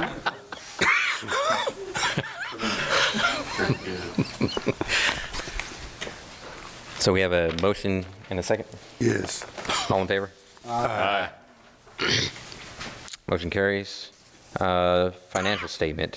There's no action required, but there was just a document passed around. Do you have a presentation? She has a presentation. Okay. Good afternoon. My name is Constance Sanchez. I'm the treasurer for this corporation.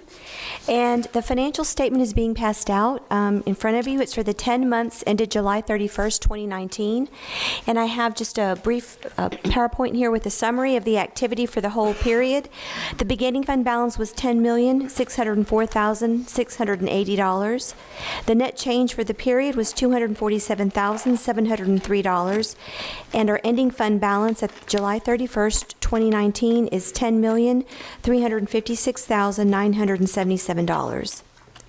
And then the report in front of you is the balance sheet and income statement for the same time period. I'll be happy to answer or address any questions you may have.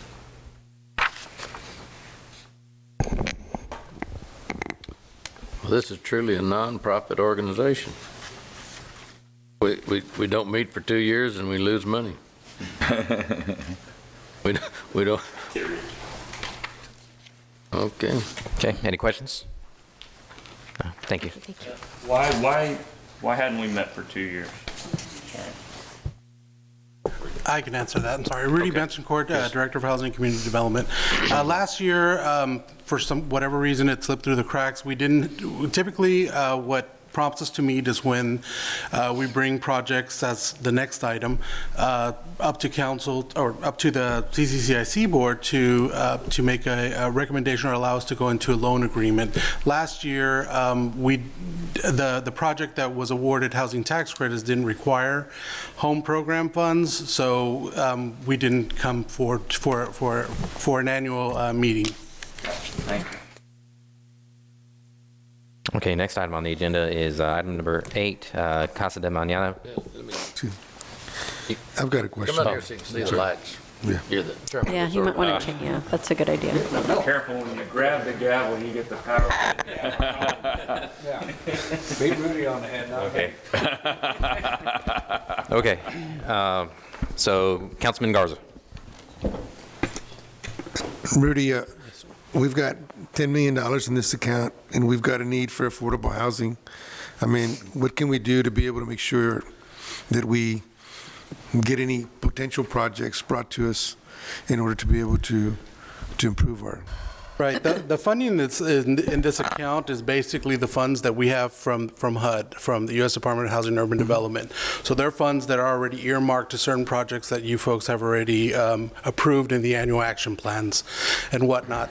The Home Program Fund, basically that's all of our home dollars. One of our other grants that we get 3, the Community Development Block Grant, CDBG, the Home Investment Partnership Program, which is what we call HOME, and the Emergency Solutions grant program, and that's ESG. So the home program, that all those funds that we get, whether it's program income, whether it's entitlement, it all goes into that one account. So all of these are already projects that we're already currently doing. So those funds that are currently there are projects that either we've already done, we're finishing up, or we're about to get someone else on the waiting list to do.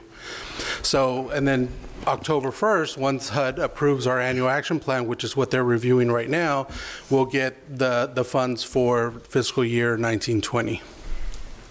So even though there shows the 10 million, each of those dollars are already committed to all these dollars are committed? Yes, yes, sir. To future projects? Yes, sir. Okay.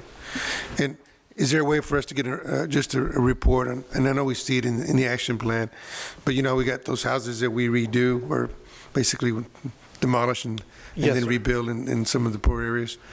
How do we at least get a report on the activity level of that particular program? Because that adds to this particular balance here, right? People that pay? Yes, that is the revolving loan, which is the first column, the loan program fund. All of that is revolving loan, so which is the same as program income, but HUD allows us to call it revolving loan, so it revolves within itself. And that column just goes into either housing rehabilitation or housing demolition and reconstruction.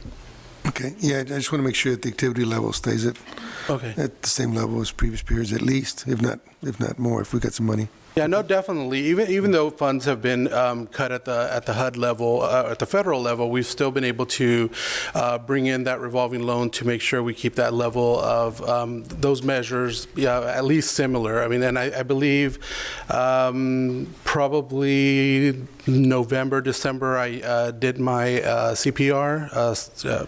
Performance report. So we showed a steady stream where, even though funds have decreased, we've not decreased in the amount of assistance we're providing the citizens. Okay, thank you. Councilmember Smith. Thank you. Rudy, I see we have $8 million in mortgages out there. As a total, how much did we originate in this fiscal year? In mortgages? Yeah. Probably, I would say around 5 or 6 houses that we demoed and reconstructed. Okay. But we assume, we manage or administer probably around 550 loans just throughout the years, throughout the past years, all the past funding. Okay. But, so, what'd you say, 5 houses or? Roughly so for this past year, because each of them is roughly, we probably earmark at least $100,000 for each one, and then based on how we do relocation, demolition, and then rebuilding of the house. And the rebuilding of the house is the part that's the grant part, not the loan. Or, I'm sorry, the loan part. The demolition and the relocation of the resident is the part of the grant. So it's just the way it's structured. Okay, so in our loan processing cost, is there other things that are included in that cost besides the origination of loans and the maintenance of the portfolio? I can get some of that information for you. I don't have it right off the top of my hand, off the top of my head, but I know that we also, based on those that we currently run, we do escrow payments and windstorm, fire protection. We get those from some of these payments as well. Yeah. Okay. Thank you. Okay, Mrs. Sanchez. Yes, sir, I just wanted to make one comment. So the city currently accounts for the home funds and the loan program fund as grants. So we have separate funds set up for those, and we're looking at the feasibility of continuing this corporation because we currently account for them, and we come to the city council once a year with the action plan. So we'll be coming back to you to determine whether we'll be continuing this corporation in the future, just so you know. Great, thank you very much. Seeing no further comments or questions, we'll move on to item number 8, Casa de Mañana. Okay, thank you. Good afternoon, Chair and board members. I'm Rudy Bentoncourt, Director of Housing and Community Development Department. The item you have before you is a motion to approve a loan commitment of $350,000 for the Casa de Mañana apartment project located at 4702 Old Brownsville Road. The project will be the complete demolition and reconstruction of 99 apartments serving senior citizens, low-income families, and individuals. During the July 16, 2019 presentation of the department's fiscal year 2019-20 annual action plan, it was indicated that these funds would be set aside for the project while the Texas Department of Housing and Community Affairs reviewed the housing tax credit applications. On July 25th, TDHCA awarded housing tax credits to the Casa de Mañana projects. The loan will come from the U.S. Department of Housing and Urban Development's Home Investment Partnership Program at 1% interest for a 40-year term, with payments amortized over 40 years and paid from available net cash flow. The applicant is in the audience and is available to answer any project-specific questions. On the screen is a map indicating where this project is located, is currently located, and will be located, and I stand by for any questions. Ms. Sanchez, do you still have any comments or questions? Okay. Councilmember Barrera. Thank you, Mr. President. First off, I'm really pleased with how far we've come on this, or that, rather, it's finally coming to fruition. So, good work to the staff, and thank you so much for the developer on it. So what's the total amount of capital investment that's going to be put into this? Obviously, we're not going to make all those changes for $350,000. Right. I'll bring them up to answer that specific.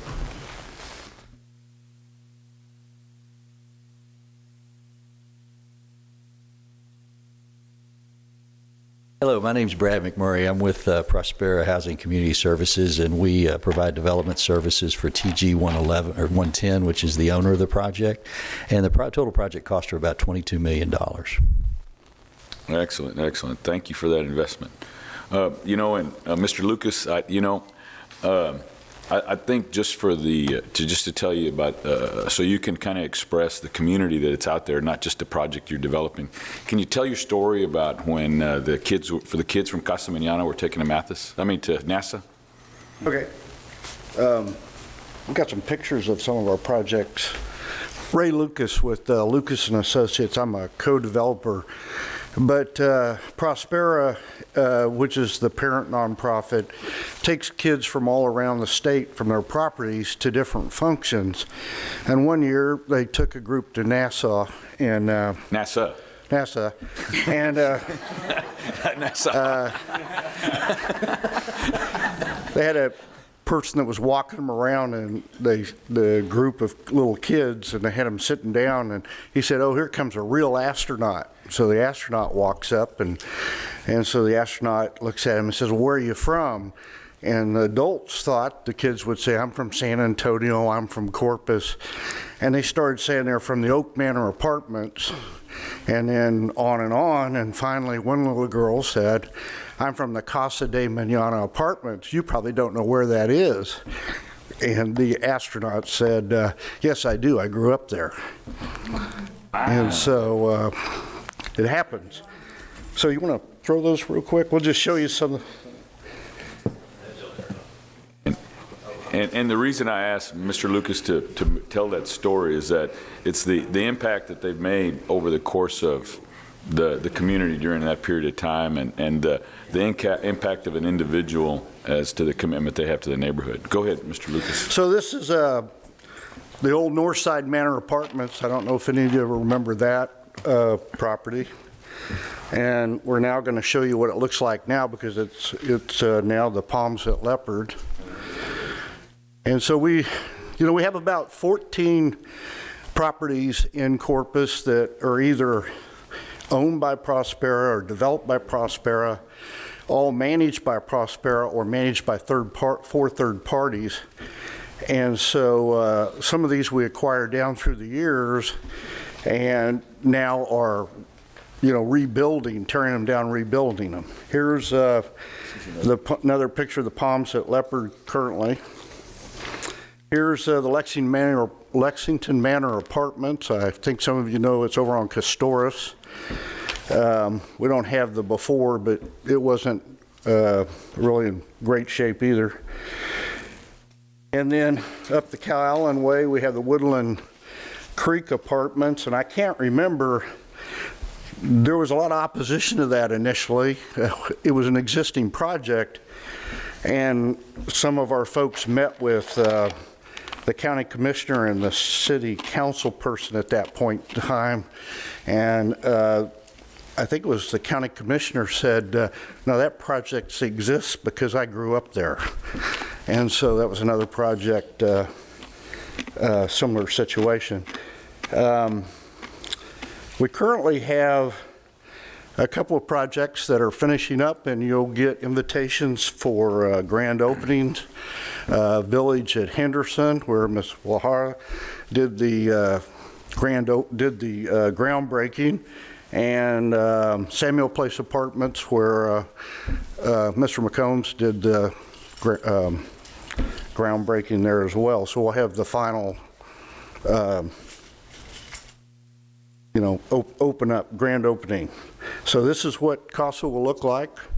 It'll look similar to the other projects. It'll be garden style. And your money is kind of what makes the little extras that make it that much nicer. And we think that a property that is really nice, then the residents will take that in consideration in their lives on how they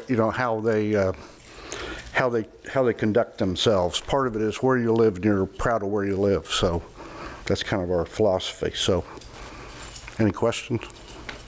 I think we've got a project in every one of your districts. So, you have any more questions? No, I have no. If there's no other questions, I'd move for approval. Well, hang on here. Okay. Councilmember Roy. My question's for Rudy. So I want to make sure I understand. You said that in the future, we're going to be making a decision on whether or not to end this program? No, the corporation, not the program. Okay, so if we end the corporation, will that have an impact at all on future projects? No, not at all. Okay, that was something I wanted to make sure. Okay, thank you. Councilmember Hernandez. Thank you. It's something that you said that caught my attention. You said Prospera is the covering nonprofit. Is there investors underneath Prospera? What is that? What do you mean by that?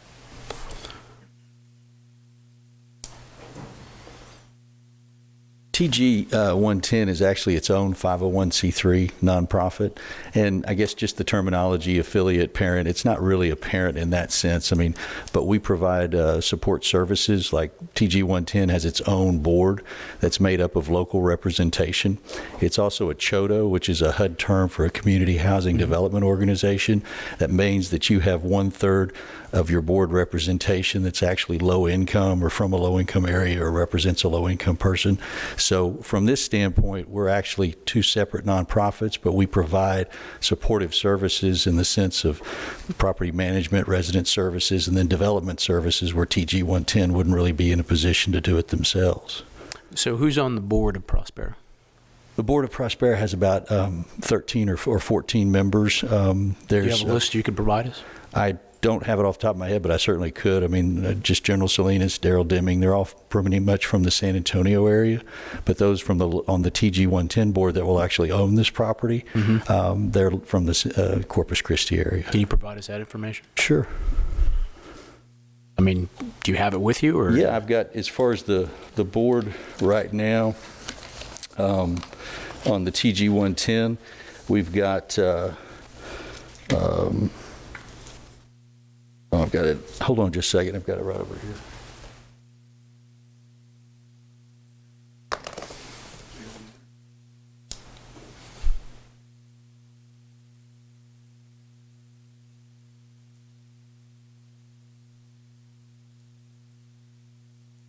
Got it written down right here. There's Lamont Taylor, John Valls, Guadalupe Ferringo, Deborah Smith, Jeanette Coates, and Lawrence Dukes. Thank you.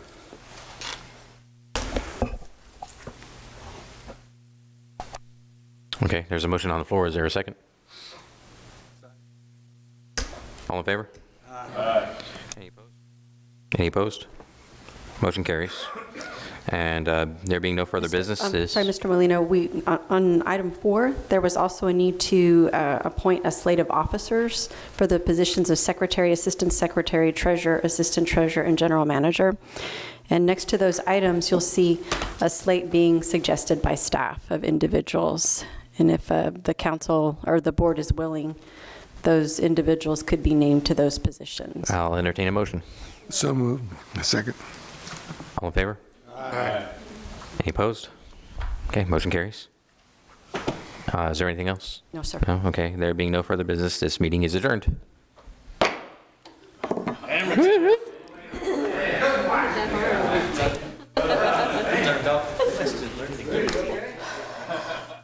Oh, this here.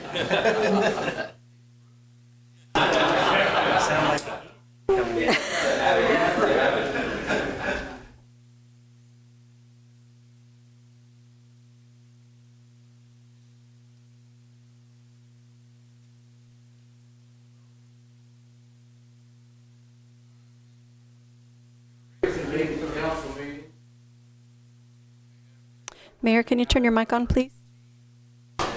Mayor, your mic. We've reconvened the meeting. We've got briefing item number 18, and it has to do with reviewing local preference. I don't think there's any action to be taken on this. It's just kind of a Correct. briefing. Is that what we have? Is a brief briefing, All I right. promise. Good afternoon, Council and Mayor. Kim Baker, Director of Contracts and Procurement. Today, I'm bringing to you a quick briefing on the local preference so that everybody can get a little bit more familiar with what we're doing in terms of helping local businesses gain business with the City of Corpus Christi. So the outline, what we're going to go through today, just as an introduction, this presentation was requested by Council, specifically Ms. Guajardo, Councilwoman Guajardo, requested that we go through this and talk about what we're doing in terms of helping local businesses. We're going to go over a few items. The first one we'll go over is the Hire Corpus First policy, which is a council policy. We're going to go over real quickly the state regulations that govern local preference, some challenges in applying the local preference, and then some proactive steps that we've engaged in to help local businesses. So you do have a council policy. A lot of you are very familiar with it, I'm sure. It's called Hire Corpus First, and it pretty much lines up fairly clearly with the state law. So it allows for a local preference. It has to comply with the state law. To use it, you must show that there's an economic advantage in applying a local preference, and the business must be substantial, not a front. You know, it can't be just an answering service or a mail drop. It has to be a substantial business. So that's what the council policy says. And then, since it's governed by state law, we'll take a look at the codes in state law real quickly. Two of them, the ones that I have up on the screen now, these are must do. So these are things we have to do. And the first one's very simple, and it's a tie bid rule. And it basically just says if you have two bidders that have the exact same bid, one's local, one's not, you're going to take the local bidder. You must take the local bidder. Pretty straightforward, pretty easy. Most of you guys are familiar with that. I thought we had a 5% cushion. We're going to get to that. All right.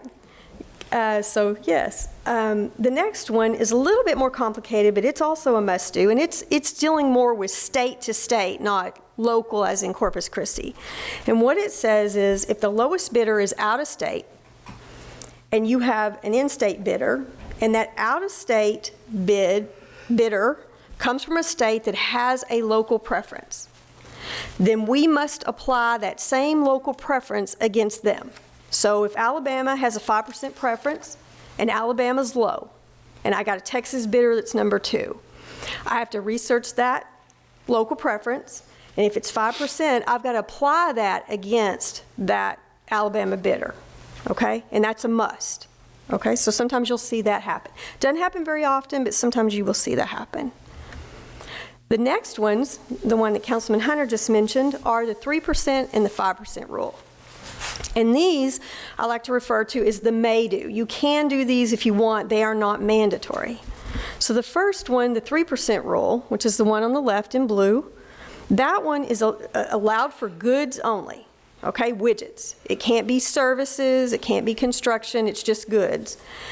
That one you can apply a 3% preference, but in doing so, you must show that there's an economic benefit to the city to do so. And that's usually by looking at how many people they employ, taxes that they pay, and so forth and so on.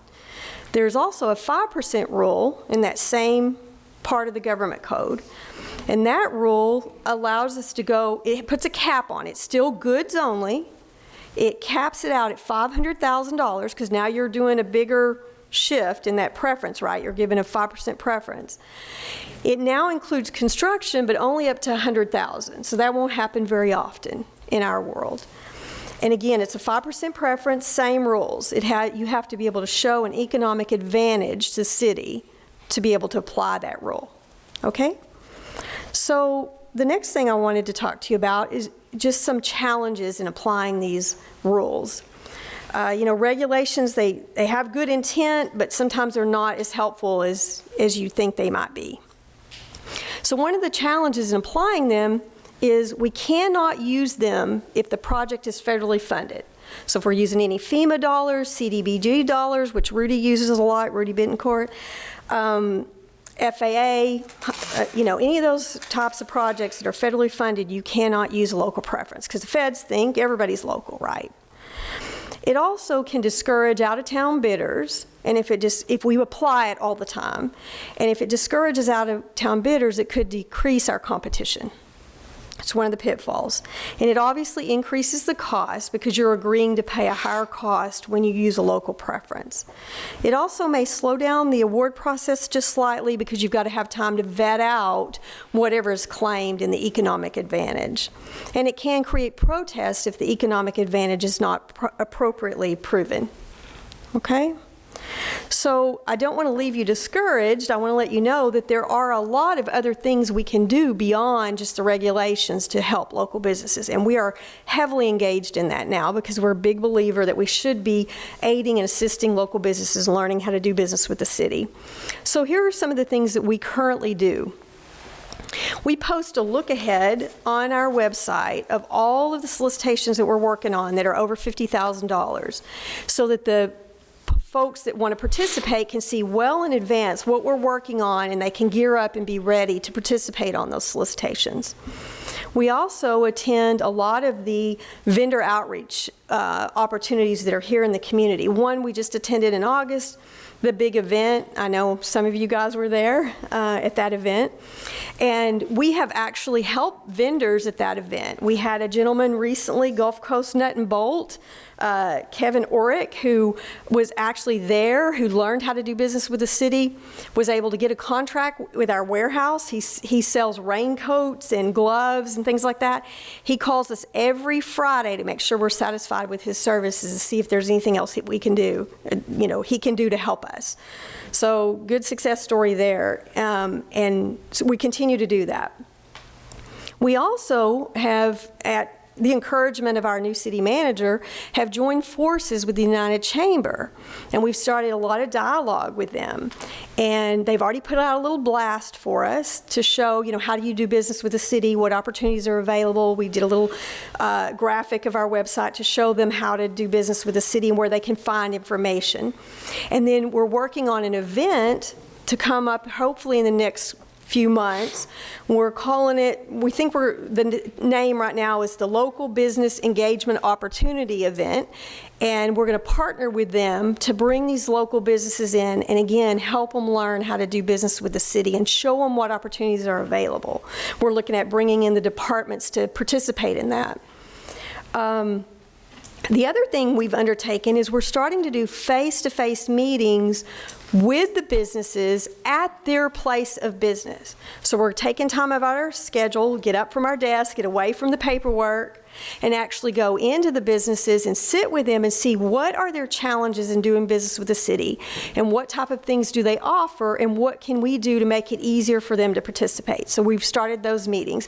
We started with furniture, because we buy a lot of furniture, and we started with the downtown businesses, and then we're going to branch out from there. The last thing that we're doing, which I think is very exciting, is the city manager also afforded us an opportunity to hire some high school interns to actually teach them about some of the things that we do. We had 4 applicants. They were extremely impressive applicants. Our school system must be doing a great job, because they were just, we wanted them all. We wanted to hire them all.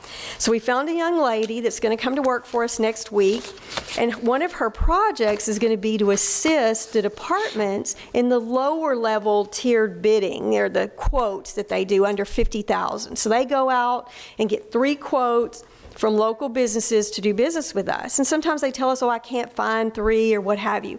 So her project is going to be to assist those departments with some of that lower level bidding and hopefully help increase the participation by local businesses. We're going to experiment with putting a lot of that information that the departments do on the website in the portal so it's more visible to local businesses. And we're going to start with Park and Rec as our first department to help or assist with that. So we're pretty excited about the things that we're undertaking, and I just wanted you guys to know or hear that we do take doing business with locals very seriously, and we are trying to make very concerted efforts to make sure that they do have ample opportunity to do business with the city. And I stand by for any questions. Mr. Garza.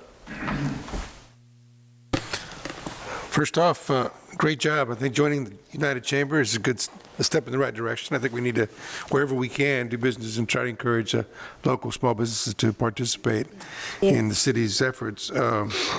Interns and participating in the big event, I think was great too. I think getting interns to come in and actually see what your processes are like, I think is good. I have a couple questions related to on lowest bidder out of state and determining whether they have same preferences against or basically in their area so we can apply them. Do we actually research that? Do we actually do that? We actually go onto the state's website. Our state has a website. You look up that particular state and it will take you to a link that shows what they have. So Texas has made it easy for us to be able to do that. So yes, we do. Well, good. And then the last, I know that the Type A board has a definition of local inside Corpus Christi in order to be able to award monies or incentives for businesses that are looking to expand or to, how do you define local on the purchasing side? So that's a very interesting question. It gets a little bit complicated, but the state would define it as headquarters, but the city council policy defines it as any substantially commercially functional business. So you can be a branch, or you can be a subsidiary of a larger business. The headquarters don't have to be here in the council policy side. But it's got to be in Corpus Christi, though, right? The state side is going to look at it as headquarters. Okay, but here... Inside the city limits, yes, thank you, Mark. Okay. That's a very good point. Inside the city limits. And we've had some people claim a local preference, and then we go research it and find out they're actually right over the line. Okay. So it does take some research to... Okay. Yeah, just... All right. Yeah. Great. Thank you. Appreciate You're it. welcome. Ms. Guajardo. Thank you. Kim, thank you so much. I appreciate the presentation and the explanation, because the focus, and you covered all of it, my real focus was, or a bigger focus was the under 50,000, because that affects obviously the little guy, the small business. And so Correct. that's super important to me. And I love that y'all are going out to the vendors, I guess the businesses yourself. So that effort is, just for clarification so everybody understands, I guess, is to register them, right? Yeah, to register them, to understand what challenges they face, what hurdles they face, why aren't they engaging with us to do business? Or if they have in the past, what challenges did they have? And then what do they offer? And we can help in our department say, well, instead of always going here for your furniture, did you know this company has this and this company has that, to show the departments what else is available in the community. Because, everybody gets busy in their work and they tend to just go back to the same places over and over again. And we want to show them that there's a lot of other things out there, a lot of other products out there. But I would imagine you're going to come across a lot of people who are not. I think you're absolutely right. So are you literally signing them up then? Yes, we will be taking information with us to help them register, to walk them through that process. It's very simple to do. But they don't even have to be registered to participate. They just have to know where to go to find the information on our website. So we're going to be walking them through all of that while we're there. Okay, great. And that's a great title for it. You did a great job, Kim. Thank you. You're welcome. Mr. Barrera. Thank you, Mayor. Kim, thank you so much. Just some suggestions. I know in Bexar County, they have, the procurement team there has one of the largest vendor fairs in the nation. Okay. I know that they've had, believe it or not, Emmett Smith owns a construction company, and he's been their keynote speaker at times. I went to see Emmett, not necessarily for the vendor fair. Let's see if I can top that one. but anyway, my point being is that they have this huge one, and I believe, Mr. Zanoni, it's at the Freeman Coliseum. Yeah, maybe at the county, the county's Coliseum there. Yeah. Freeman Coliseum. And they have a It's pretty huge event. significant. It's usually held in September. So it might be around the corner. That might be. And then the other thing is I know there's the big event, but there's, in the past, there used to be an organization, or there used to be a fair here put on by, back then, which was the General Services Commission, which is now run by the Comptroller's Office. And so what they would have is a program for small and minority business where they would have the university, the university system that we have here, in addition to other purchasing programs that they have, partnering with the county and having, and it was really on a much broader scale than the big event. Right. The other thing that they do, and that Senator Royce West does in Dallas, is they even have a spot bid fair, where I think typically in projects that are less than $5,000, they'll award on the spot. And that's exciting. Yes, exactly. So they'll have bidding, and typically, most of the time, it's for obviously goods. But sometimes there might be items as painting or cleanup or landscaping or things of that nature, just for particular items. Oh, that's awesome. I would. You may want to contact the Comptroller's office, and I have some contacts there. Awesome. As well as, it's typically, it's the largest purchaser in the community, which we are. Yes. is usually, and sometimes it may be the university, but typically we are Right. the ones that usually sponsor that event and coordinate it with the rest of them through the Right. help of a chamber. Mm-hmm. But, you know, thank you. I think you're on the right track, and I think just the more people that we get to participate and the more we help them recognize it's easy to do business. Yes. And then the other challenge that I've seen amongst this is that you may be all excited about it, but the different purchasers sometimes have people that they're comfortable in doing business with. Correct. We just need to help them ensure or understand the importance of the competitive nature, because it's a balance for them that they want to go with somebody that they feel confident is going to get the work done, get it done Right. quickly with quality. However, as us using taxpayer money, we need to be open-minded to make sure it's a competitive price. Absolutely. All right, thank you very much. You're welcome. Mr. Smith? Thank you, Ms. Baker. I appreciate the presentation on there.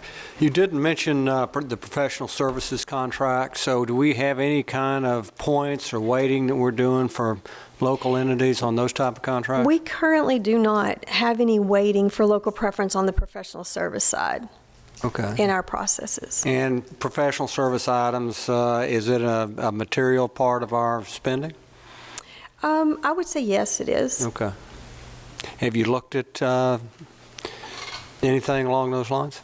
We have not explored that to date. Since it's strictly, you're usually looking for the most qualified firm in that particular case, but we could certainly check into that and see what benchmark other cities and see what they're doing and see if there's anything that we could apply there.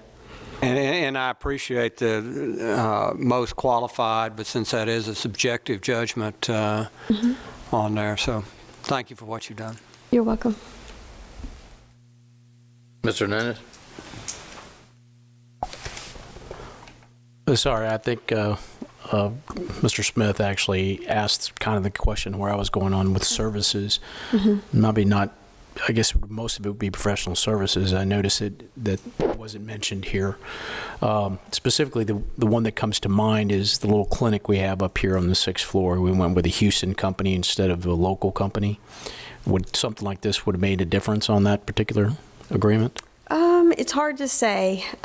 Probably in that case not. And the reason why I say that is because it was heavily weighted on cost as well. Their cost was a big component of that selection.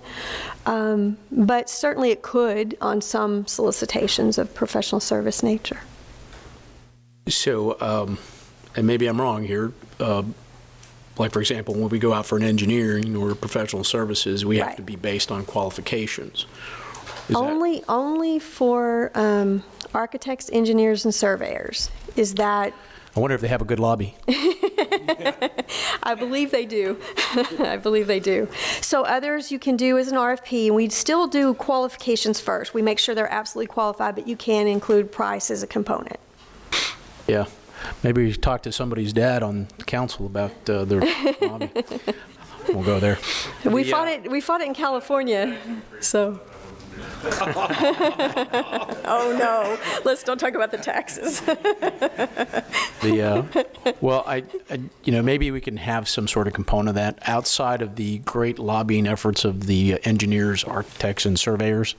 That there is some sort of local preference for them as well, based on qualifications. Obviously, once you pre-qualify them, and you could that should also be included in this as well. And I agree with okay, we can take a look Councilman at that. Smith on that. I have no problem taking a look at that. Hey, Dan.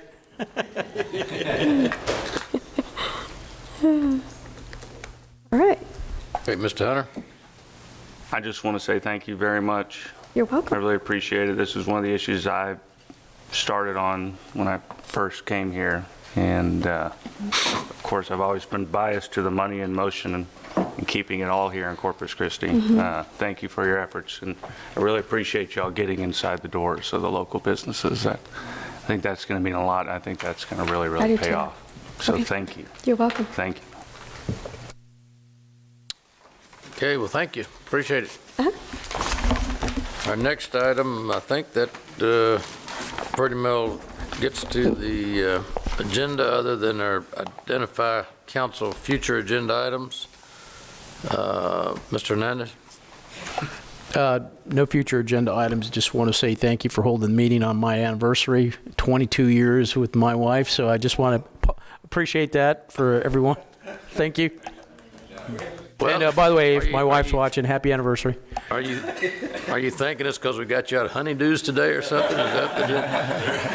But on the future items, Mr. Snowden, I'd like to ask the direction here.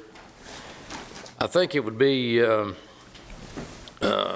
important and informative that we have an opportunity to meet, and I don't know whether, I'd like to be able to do this in executive session, and it may have to do under appointment process or something, or to meet with our 3 port commissioners.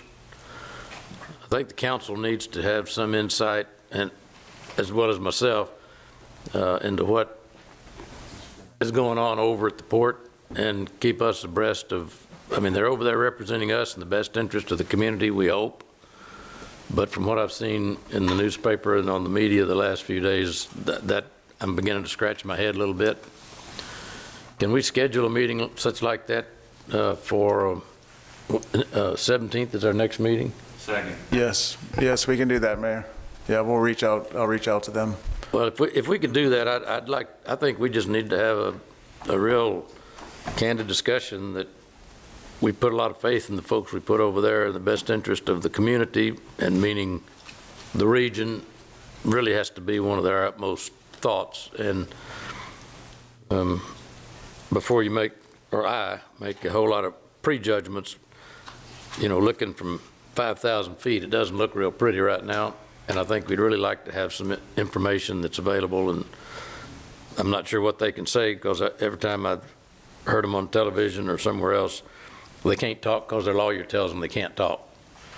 So we want to get with our lawyer to see if we can get them to talk in front of our lawyer and not in front of somebody else. I don't know how that works, but whatever we need to do, if we got an opportunity to talk to them, find out what's going on, because I think the council would be appreciative of getting the information, because it doesn't look good right now from my standpoint. Good, yeah, we'll put that on the agenda for the 17th. All right, thank you. Anybody have anything else?